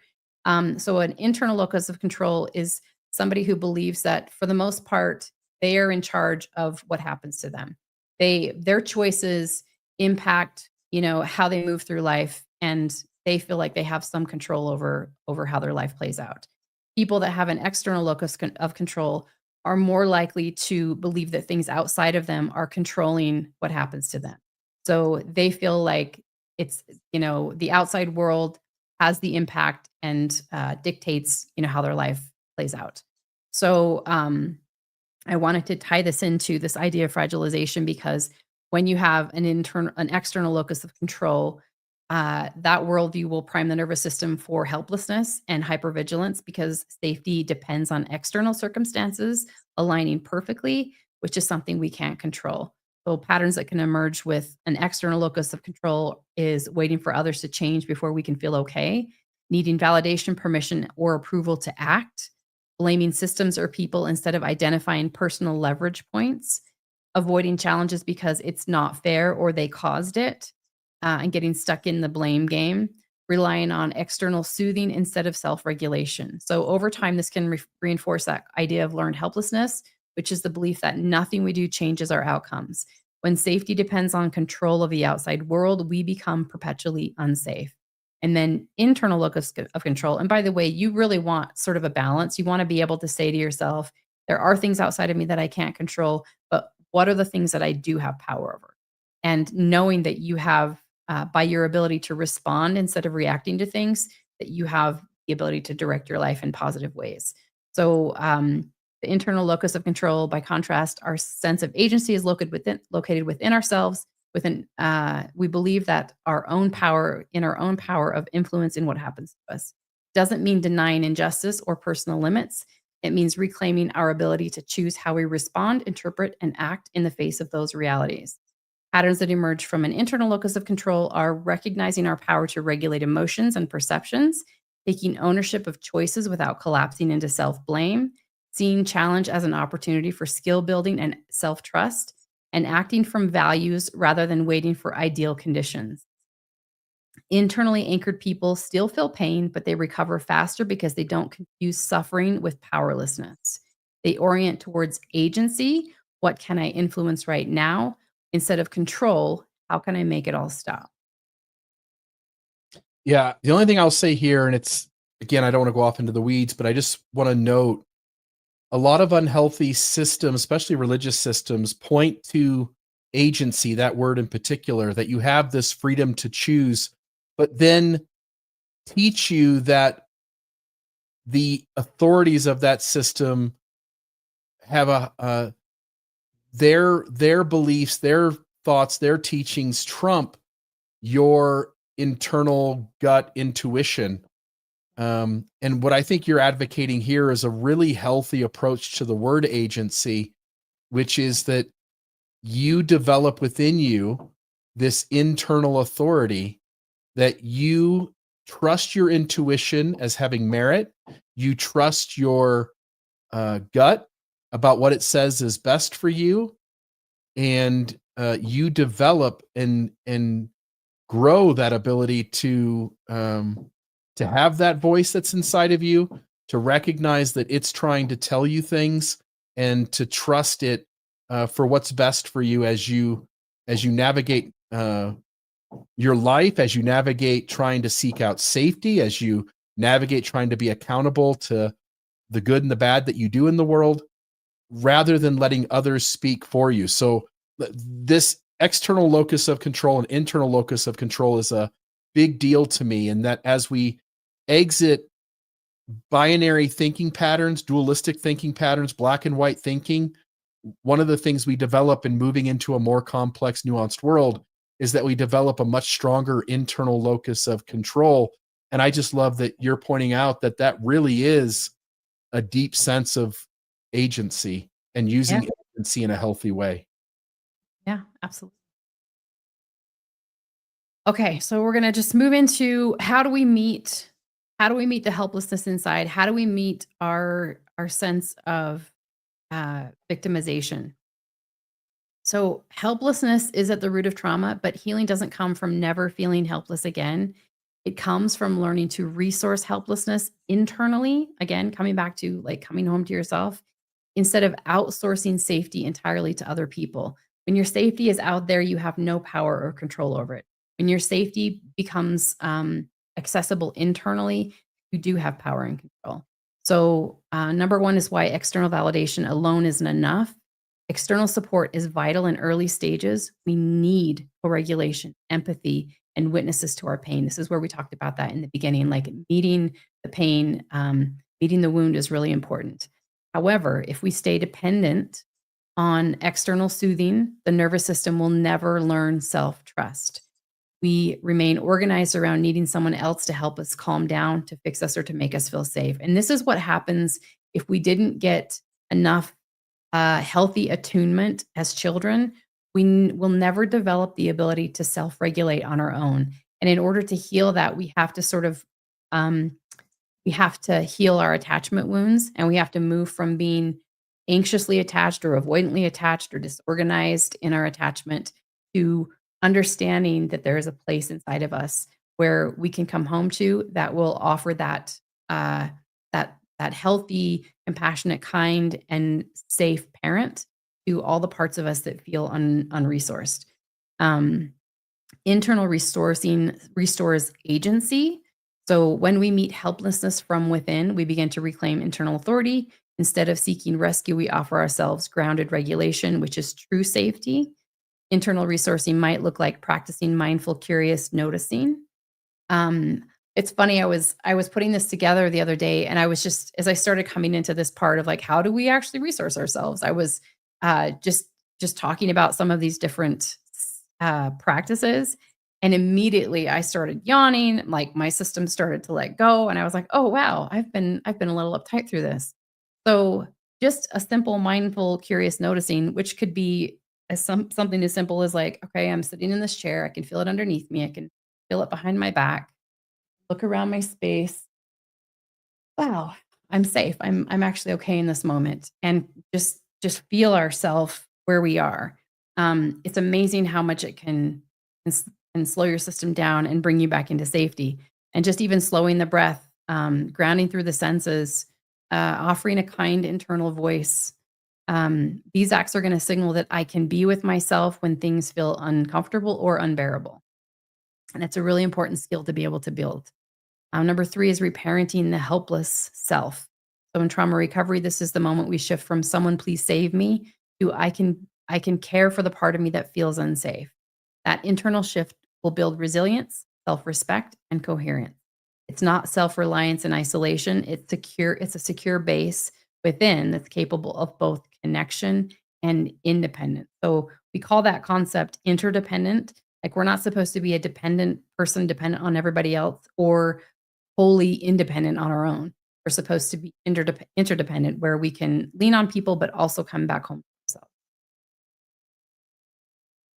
Um, Number 4 is co-regulation becomes mutual, not dependent. When we've resourced helplessness internally, connection with others becomes a choice rather than a necessity for stability. We can receive support without collapsing into it or needing others to manage our states. And this creates healthier reciprocal relationships. If you are always requiring somebody else to regulate you or comfort you or um, keep you feeling safe, you're never gonna have a reciprocal healthy relationship. It's not possible. You have to be able to self-attune, to hold space for yourself, and to, manage your own reactions before you can ever enter into a truly reciprocal and healthy relationship. Um, Again, practices for internal resourcing, grounding through sensory orientation and breath awareness, naming the helpless part gently. So you can say, as Bill was talking about when he was talking about internal family systems, something in me feels small and powerless right now, right? You can connect to that part of you that's feeling the helplessness and hold some compassion for it, name it. Um, I'm doing right now, placing a hand on the body and anchoring your attention in warmth or a heartbeat. I love to feel like the warmth of my hand on my chest. To me, that's very, very grounding and settling. Some people like to feel heartbeats, some people don't. Bill hates the Bill hates feeling heartbeats. He's like, oh, grosses him out. Mm-mm. Um, Imagining a compassionate, capable self staying with the helpless part. So you can use visualization, or you can imagine a wise person. It could be your own self. It could be an imaginary person. It could be someone you know. Some people utilize characters like Mr. Rogers, and imagine that character meeting their young child parts or their helpless parts, and that can be really resourcing. um, Practicing small moments of self-soothing before reaching outward. So even if as you're building capacity for this, you may not be able to fully resource yourself, and that's okay. This happens in stages. So you can take 10 seconds at first and be like, all right, I'm going to be with myself first before I reach out for that co-regulation. Then maybe next time it's 20 seconds that you sit with yourself before reaching out. And you keep building up tolerance for the discomfort, and you keep practicing coming home and coming inward until it starts to feel more normal, and that becomes the thing for first. And eventually you get to the place sometimes where you don't need that co-regulation. Somatically sensing into the body with curiosity and neutrality. Again, that's where, maybe you're feeling anxious, maybe you're feeling a really yucky feeling inside, and you drop into it rather than thinking, oh my gosh, this is dangerous. I hate this feeling. It's so bad. You come into it from a mindful place, which is like, oh, interesting. I'm going to be curious about what if this isn't bad or wrong? What if this is just a sensation? And wow, it feels really fluttery, or it feels like, things zipping around my chest or whatever it is. And you can just follow it mindfully and curiously without needing to fix it, without making it wrong, without judging it. Transforms the entire experience you have with that sense. That's how you can even repattern anxiety and create safety around anxiety. And the anxiety comes and goes. It has this arc, and it doesn't stay embedded in your system. When you're arguing with anxiety, when you're constantly hyper fixated on it and thinking that it's dangerous and wrong, it just builds and builds, and then you never can sort of turn the volume down on it. Yeah, Go I'll just ahead. yeah, I'll just note, going back through your list, external validation alone isn't enough. It does have to be an inner work that you're doing. You have to meet your parts. You have to meet the you of before that's had things happen. You said internal resourcing restores agency, reparenting the helpless self. Again, Brett goes right along with that. But the co-regulation becomes mutual, not dependent. And then this last one, these are the somatic exercises that uh, you and I, as we venture into coaching, of course, you've been doing that for some time now. But one of the things you do that's really great is you help your clients to learn these somatic exercises so that they can begin to presence themselves, calm themselves down, soothe themselves, and be able to get out of the fight or flight part of the brain, get back into the grounded self that's at that frontal cortex. And it's in those moments that you can think logically and rationally about what's going on around you, and that's going to be the best chance you have to respond to the world as things are happening in real time. Things hit us. I'll use the word trigger. Things trigger us. We get activated. When we get activated, we leave that grounded self. We go into that fight or flight space of our mind. And in that place, we are just reactionary. We're just trying to do whatever our brain's done a million times before to get safety back, to get some sense, get rid of some sense of powerlessness. And it's in being able to be present and aware that you can send signals to your brain and body that it's okay to leave fight or flight to get back into the grounded self. And from there, you're going to just make much better decisions for how you move forward in things and how you respond to the world rather than react to it. Absolutely. And when you are able to start utilizing some of these practices, you then start to feel incredibly empowered because you realize, oh, I just regulated myself. I didn't have to rely on somebody. I found a place in me that could provide a signal of safety and that could bring down that fear, that activation, that anger, whatever it is. And so it ends up making you feel a lot more empowered.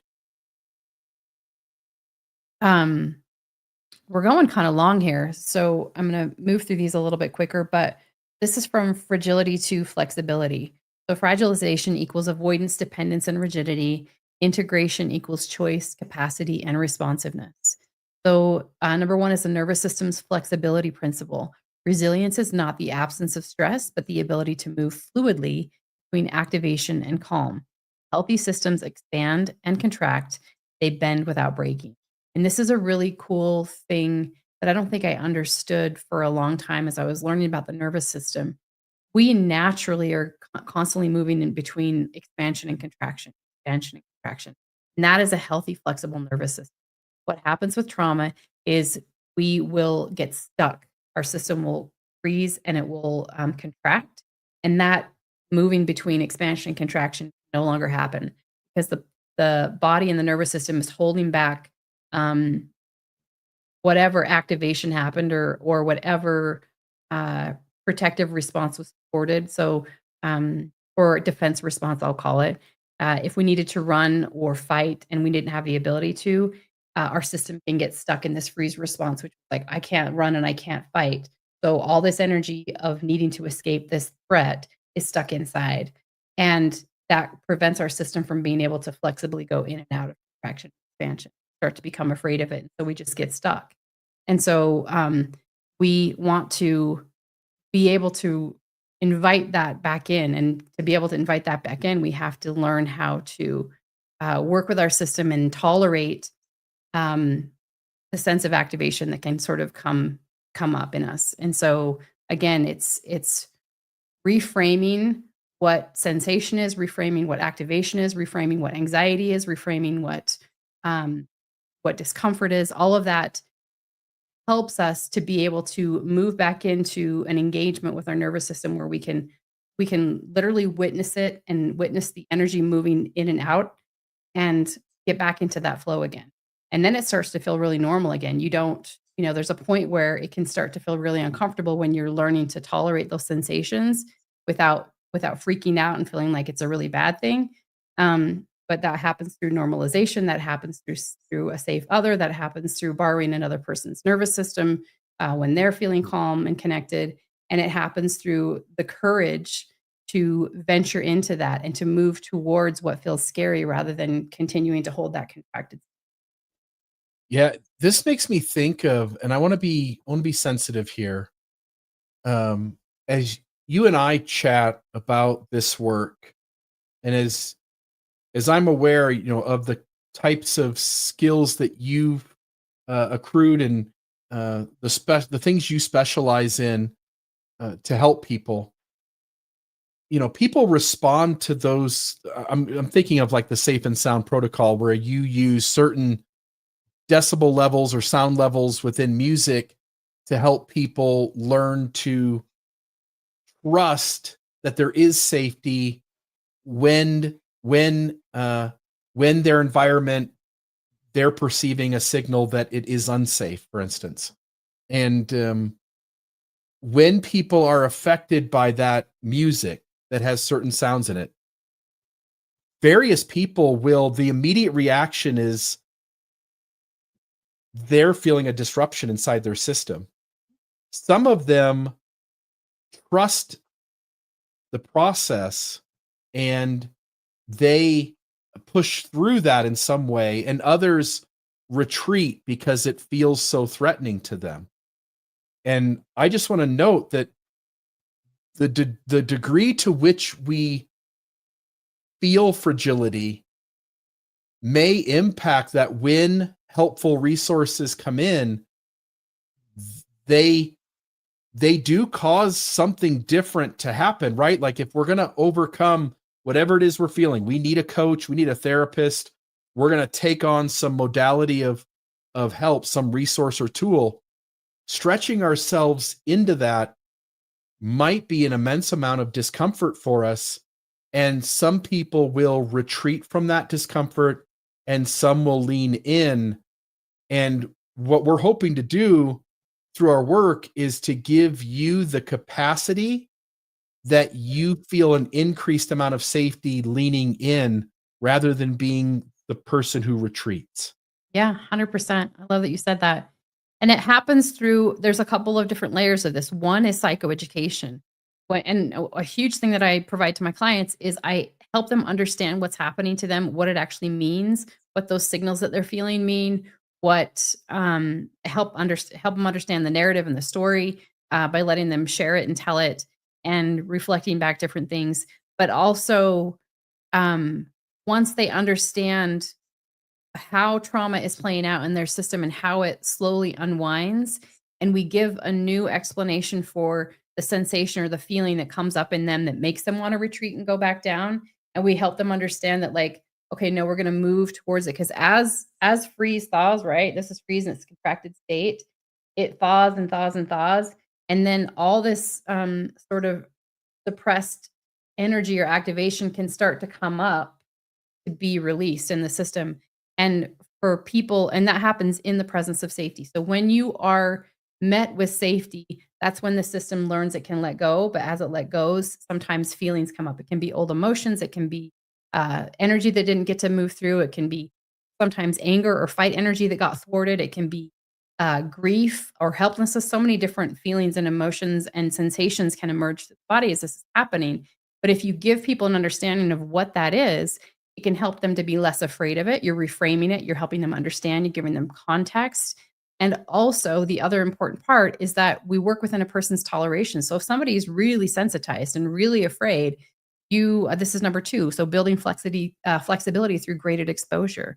So you're going to gradually, in a titrated way, expose people to manageable challenges that teach the body that I can handle this. So if you give somebody something that's way too big, they're never going to get to the point of I can handle this. So give people something really, really small where they feel like they can meet it, they can handle it, and they can move through it. And that starts to build more confidence in the process. And that person is able to let go of that braced internal orientation and move towards the system opening up again and handling the surge of energy or emotions or whatever. And you get better at tolerating that to the point that you're like, oh, okay, this is life. Sometimes I feel sad. Sometimes I feel angry. Sometimes I feel afraid. And I know how to work with that now. And I can let my system, I can let my nervous system and my brain and my meaning go through this expansion contraction process without it getting stuck and locked down again.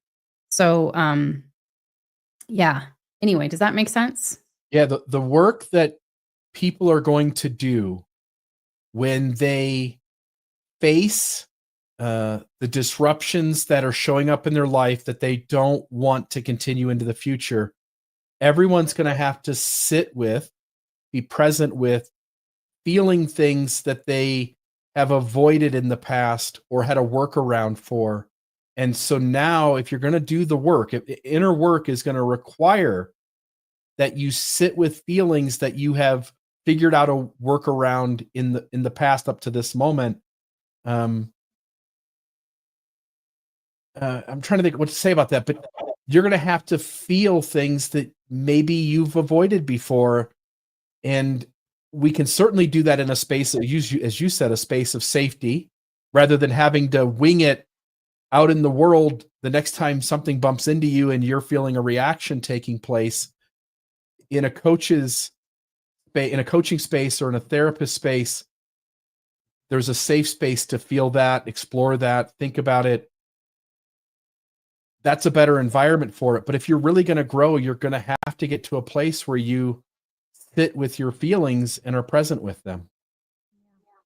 Yeah, because like you said, avoidance, right here it says avoidance prevents this learning loop. It prevents you from gaining that confidence that you can manage the thing, and you do that over time. And again, it goes back to that example I gave of just building your capacity for exercise, like me going out and realizing, oh, I can do this. I have the ability to exercise. I couldn't have just gone straight to hiking.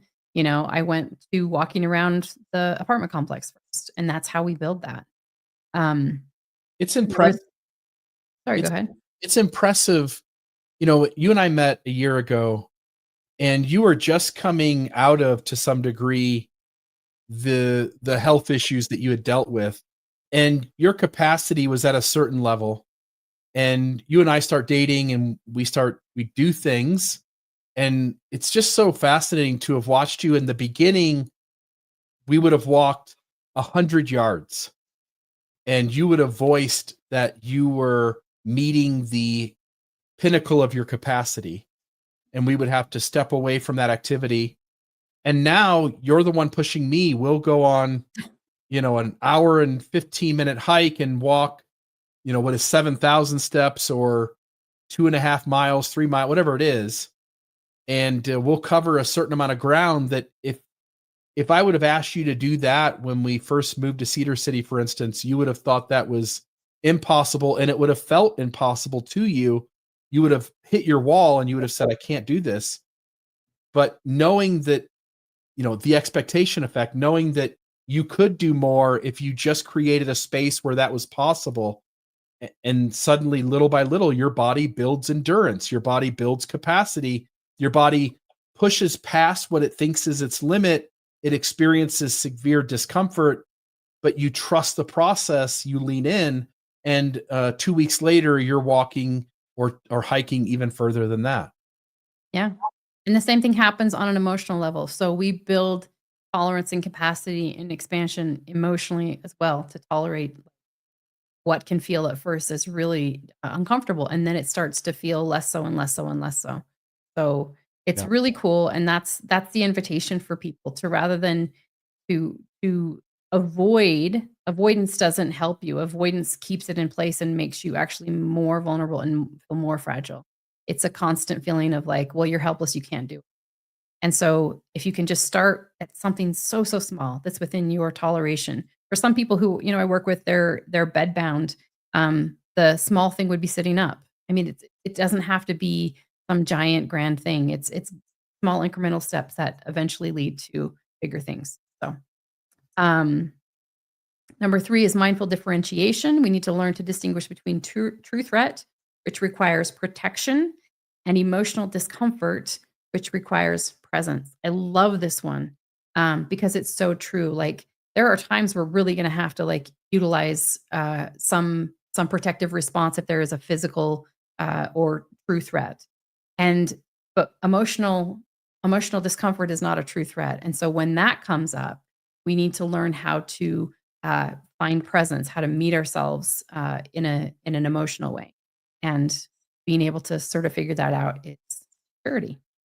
Um, Number 4 is integration practices, which again we've talked about: somatic tracking, since tracking your sensations without judgment, emotional labeling and reappraisal, naming what is there reduces the intensity of it, micro doses of stress followed by recovery. This is where like cold exposure can really be really helpful for people, because what it shows your system is like we can be a little bit stressed and then we can get out of it and our system can recover. Being able to have difficult conversations. When you avoid difficult conversations, you just reinforce that you reinforce the stress, and you reinforce that you can't handle a thing. Well, that's another thing I wanted to share too is this reminds me. So my grandmother died in 2022, and I wasn't 100%. I was just I think that's the year I did my coaching certification.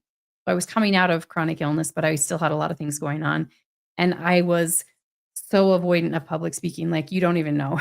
I am not a public speaker, and, um and I have a lot of associations with being in a Mormon church, and my grandmother was very Mormon, and her funeral was going to be held in a Mormon chapel, and I hadn't even stepped into one for years, and it was a weird thing because there was some part of me that wanted to honor my grandmother. Or actually, I'm gonna tell you there's this that I wanna talk about first. Um, Hang on. I'm gonna step back for a second. Okay, so there's this concept called it comes from acceptance and commitment therapy, where you use values-based behavior, which is choosing what matters even when it's uncomfortable. And this is an interesting take on how to decide what to move towards. Um, so Genuine freedom isn't the absence of pain, it's the ability to take meaningful action in the presence of it. So we can't always control what we feel, but we can control what we move towards. When we act in alignment with our deepest values, it could be compassion, honesty, growth is a big value, integrity, love. Our nervous system is going to learn that discomfort doesn't have to dictate our choices. So fragilization trains us to organize around avoiding pain, and values based behavior trains us to organize around pursuing meaning. Each time we choose what matters instead of what feels safest, we rewire the brain for flexibility, courage, and coherence. So, practice, this is what got me thinking of this, and I'm sort of shared the story too soon. But instead of avoiding a difficult conversation, you're going to speak the truth with care because connection matters. Instead of shutting down after failure, you're going to try again because growth matters, right? So the values are care, and because care is or connection, and because care and connection are important, you're going to have that difficult conversation. If you value growth, you're going to remind yourself that failure is okay and you can keep trying over and over again. You're going to step up again and again. If you value self-respect, you are rather than constantly trying to people please to avoid conflict, you're going to set a boundary because self-respect is one of your highest values. And so this is a really cool way to kind of figure out um, how to maybe motivate yourself into acting in accordance with your values, because um, acting from values rather than fear changes the physiology. It brings coherence between your heart, your brain, and your body. And the system learns that discomfort is safe when it's in service of purpose. And this is where I want to share the story about my grandmother. So she passed away. I loved her very dearly, and I wanted to honor her. So, like, the value that I was working from was I love my grandmother. I think she's an incredible person, and I want to speak and talk about her life. And I wanted to honor her, but I was also scared shitless. I didn't wanna go into that church. I didn't wanna speak in front of people. I didn't think I was good at it. And, um, and I knew I would be really nervous, but I leaned into it because it was so important to me, and I was willing to actually feel the discomfort of that, and, because it was in service of something greater. And so I did. I got up there. Shared a story about my grandmother in front of a whole bunch of people, and I was shaking the whole time before I was so nervous, but I did fine. And in the end, I think I blacked out. I don't know. I don't remember a lot, but I got through it. And by the end, I felt elated. I felt like I had so much more confidence. And it actually made me want to speak more. It made me feel like, oh my God, I really can do that. That wasn't that bad. So it was really, really cool. And if I had just avoided, I never would have gotten that. And it was part of what's actually taught me how to move towards things that are scary. And I have done that over and over and over again. Every time something seems overwhelming or too much, I've gained this confidence that, like, no, if I can meet that, I know that I'm going to actually expand my capacity. I'm going to feel more confident and better in the world. And so I've been practicing that for the last several years now, and I have not regretted it once. Yeah, I think you're back to the expectation effect. If you expect that you will move towards growth, that you'll move towards progress, you'll move towards greater capacity. I think you have a significantly better chance of those things coming into your life. Yeah. Okay. So I don't know. I think this is one of the last slides. Yes, it is. Okay, cool. The way forward, integration, agency, and collective maturity. So, honoring pain without organizing around it. We can acknowledge our stories of harm without letting them deny our identity. Sorry, define our identity. I am wearing the wrong glasses today. Healing is remembering we are more than what happened to us. That's a really beautiful thing. Like really, really getting to the point that recognizing that we're more than what happened to us. We don't have to identify with the thing that happened to us. We need to meet it. We need to acknowledge it. We need to be met in it, but we don't have to perpetuate it into an identity. Number two is move from self protection to self leadership. So safety that never evolves into agency becomes a cage. True empowerment means taking responsibility for what's within our control and releasing what. Number three here is collective, talking about the collective implications. So communities thrive when they cultivate both compassion and resilience. Again, this is where like we have our own journey about our own things where we may try to challenge ourselves to move beyond the identity and move into the wound and learn to self-regulate and all that stuff. But as we show up for others along their journeys, so vital for us to have compassion for other people to validate their experiences. It doesn't mean you have to validate someone's narrative, but you can validate the internal experience of how they felt inside and how they responded to that. You can have patience and compassion and empathy for people. And at the same time, that doesn't mean we have to perpetuate somebody else's fragility. So there is a balance there. But I'll always sort of err on the side of kindness and but also be mindful of when you may be perpetuating somebody else's helplessness. Um, Systems built solely around protection breed dependence and division. Again, we've talked about that where yeah, if we're overly sensitive to the identity kind of things, we are just creating more division and more dependence and more fragilization. Um, Cultures that balance empathy with accountability grow stronger, wiser, and more connected. I guess that's a really good word, accountability. And I think there's a way to to hold accountability that's kind and not invalidating. If that's yeah, I don't know. What's your thought on that? Just out of curiosity. When I look at number three there, collective implications, again, I think this is a great way to synopsize the different places we went into in the conversation. Um, Compassion. So again, validation on one hand, but on the other, you need some resistance. You need to be presented different ideas. You need to be challenged in ways that uh, surpass your beliefs about your capacity. Um, you have to be challenged. Systems built solely around protection breed dependence and division. You need to be involved in your world around you in a way that at least puts some people in your space that are different than you or that push you or that bump into you a little bit. You can't just hide away from everything because yes, that might give you a greater sense of safety, but you're not going to be challenged enough that you're going to experience the growth that I'm hopeful that all of us will want to gravitate towards. And then the last one here, cultures that balance empathy with accountability, right? We do want to have empathy. We do want to go like, oh my goodness, I've felt things like that before, and I can understand that this was so hard. I can only imagine how difficult that was. But also not to make that a way that we just coddle someone, but that we give them opportunities to expand and to grow. But I think these are really big concepts for the second half of life. And I always want to be encouraging people to progress, to grow, develop, learn.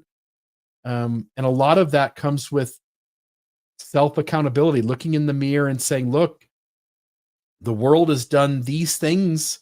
Some of these things have hurt a lot. But if I'm going to move past that, if I'm going to develop skills and resources that I move beyond that, I'm going to have to look in the mirror and just be accountable to the person I see, uh, rather than pointing to the rest of the world having some responsibility for it. Yeah. So true. I love that. Number 4, the last one is just how to find balance. So notice where you've become overprotective with yourself. You can practice one small act of approach each day. So that could be a conversation, a boundary, or a challenge. And I promise you, these things are actually going to make you feel more safe inside. Every time, again, you move towards something, you learn how to reclaim your own sense of self, your own boundaries, and learn how to hold a state of healthy protection that's based on more about moving outward instead of attracting a shut down, frozen response. Um, Lastly, you can replace "I can't handle this" with "I can stay with myself while I face this." Sometimes we get stuck thinking that we need to make the thing outside of us go away when really we need to just learn how to be with ourselves through the hard. Healing is not about never feeling pain again. It's about trusting your capacity to feel, to repair, and to grow through it. And we heal not by avoiding life's edges, but by remembering we can stand in the middle of it. Yeah. The other thing I would add here, sometimes what's suggested to us humans when we're looking for resources or tools to move forward in our life, we get people who are teaching us to, like you said earlier, pull ourselves up by the bootstraps and just get in there and get it done. But a healthy approach gives people, again, exercise your own autonomy, notice your own intuition about what you need, and notice that entering into a conversation or a challenge is that lean in motivation. Notice that a boundary either pulls back or draws a line. And so you have the freedom to disengage from whatever it is that's out there in the world, or to engage whatever's out there in the world.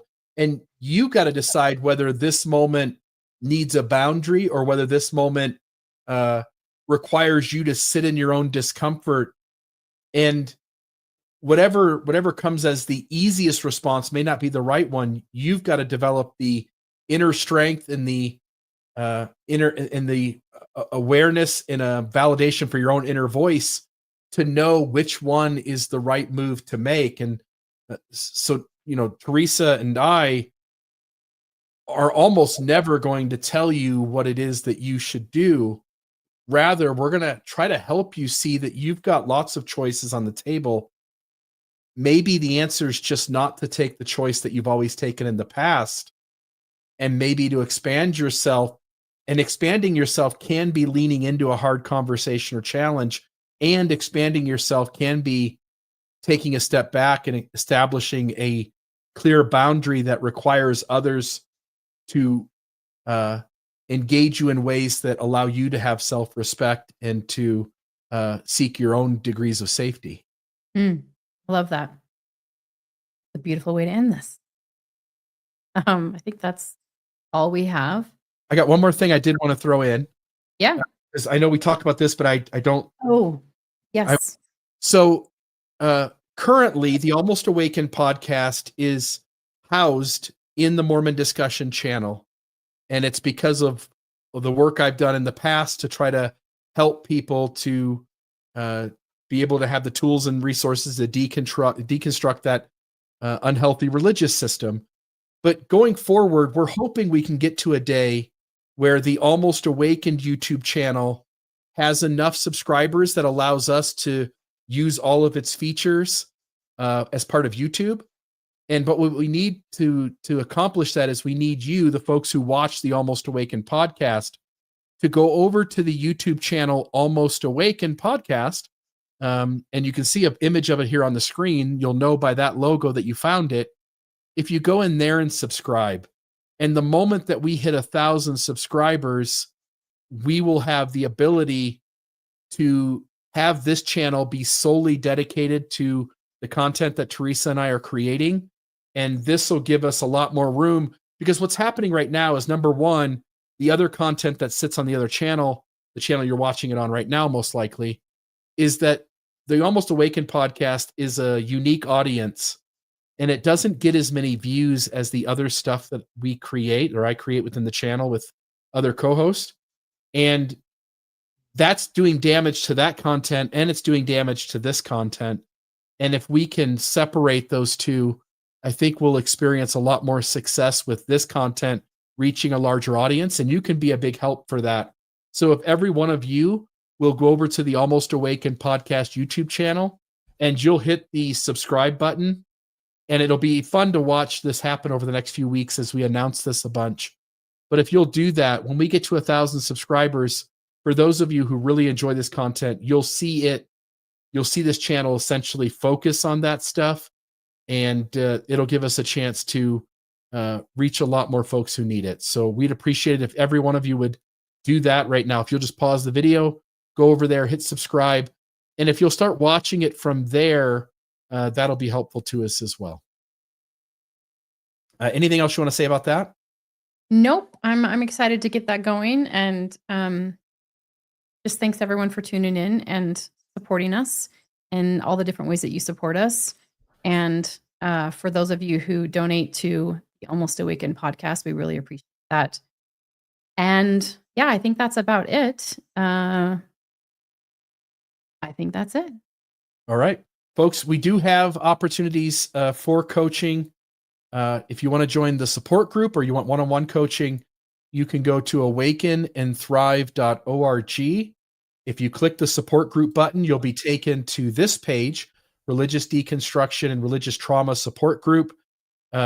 Teresa is a coach under her own entity. I'm a coach under my own entity. We are collaborating. So when you click this link, you'll go over to a site that is Monarch Integrative Coaching. But if you register for the support group, again, there's only 2 or 3 spots left for that.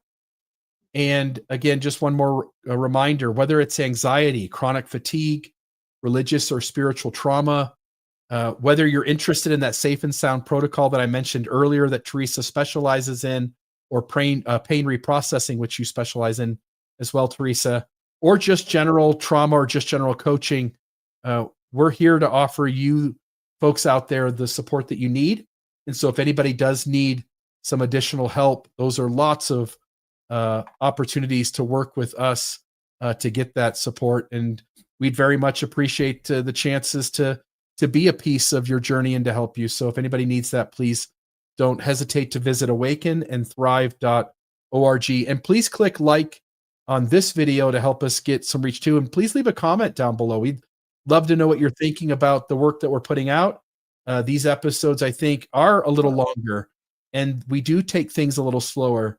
And I think a lot of people are very much appreciating this work. We're seeing that in the comments, and we'd like to see your comment as well. So very much appreciate each of you joining us. And thanks, Teresa, for putting this episode together. Take care, everyone. All right. Bye-bye. Thanks for tuning in to the Almost Awakened podcast. For more tools, resources, and real talk about conscious living, visit almostawakened.org. That's almostawakened.org, your resource for waking up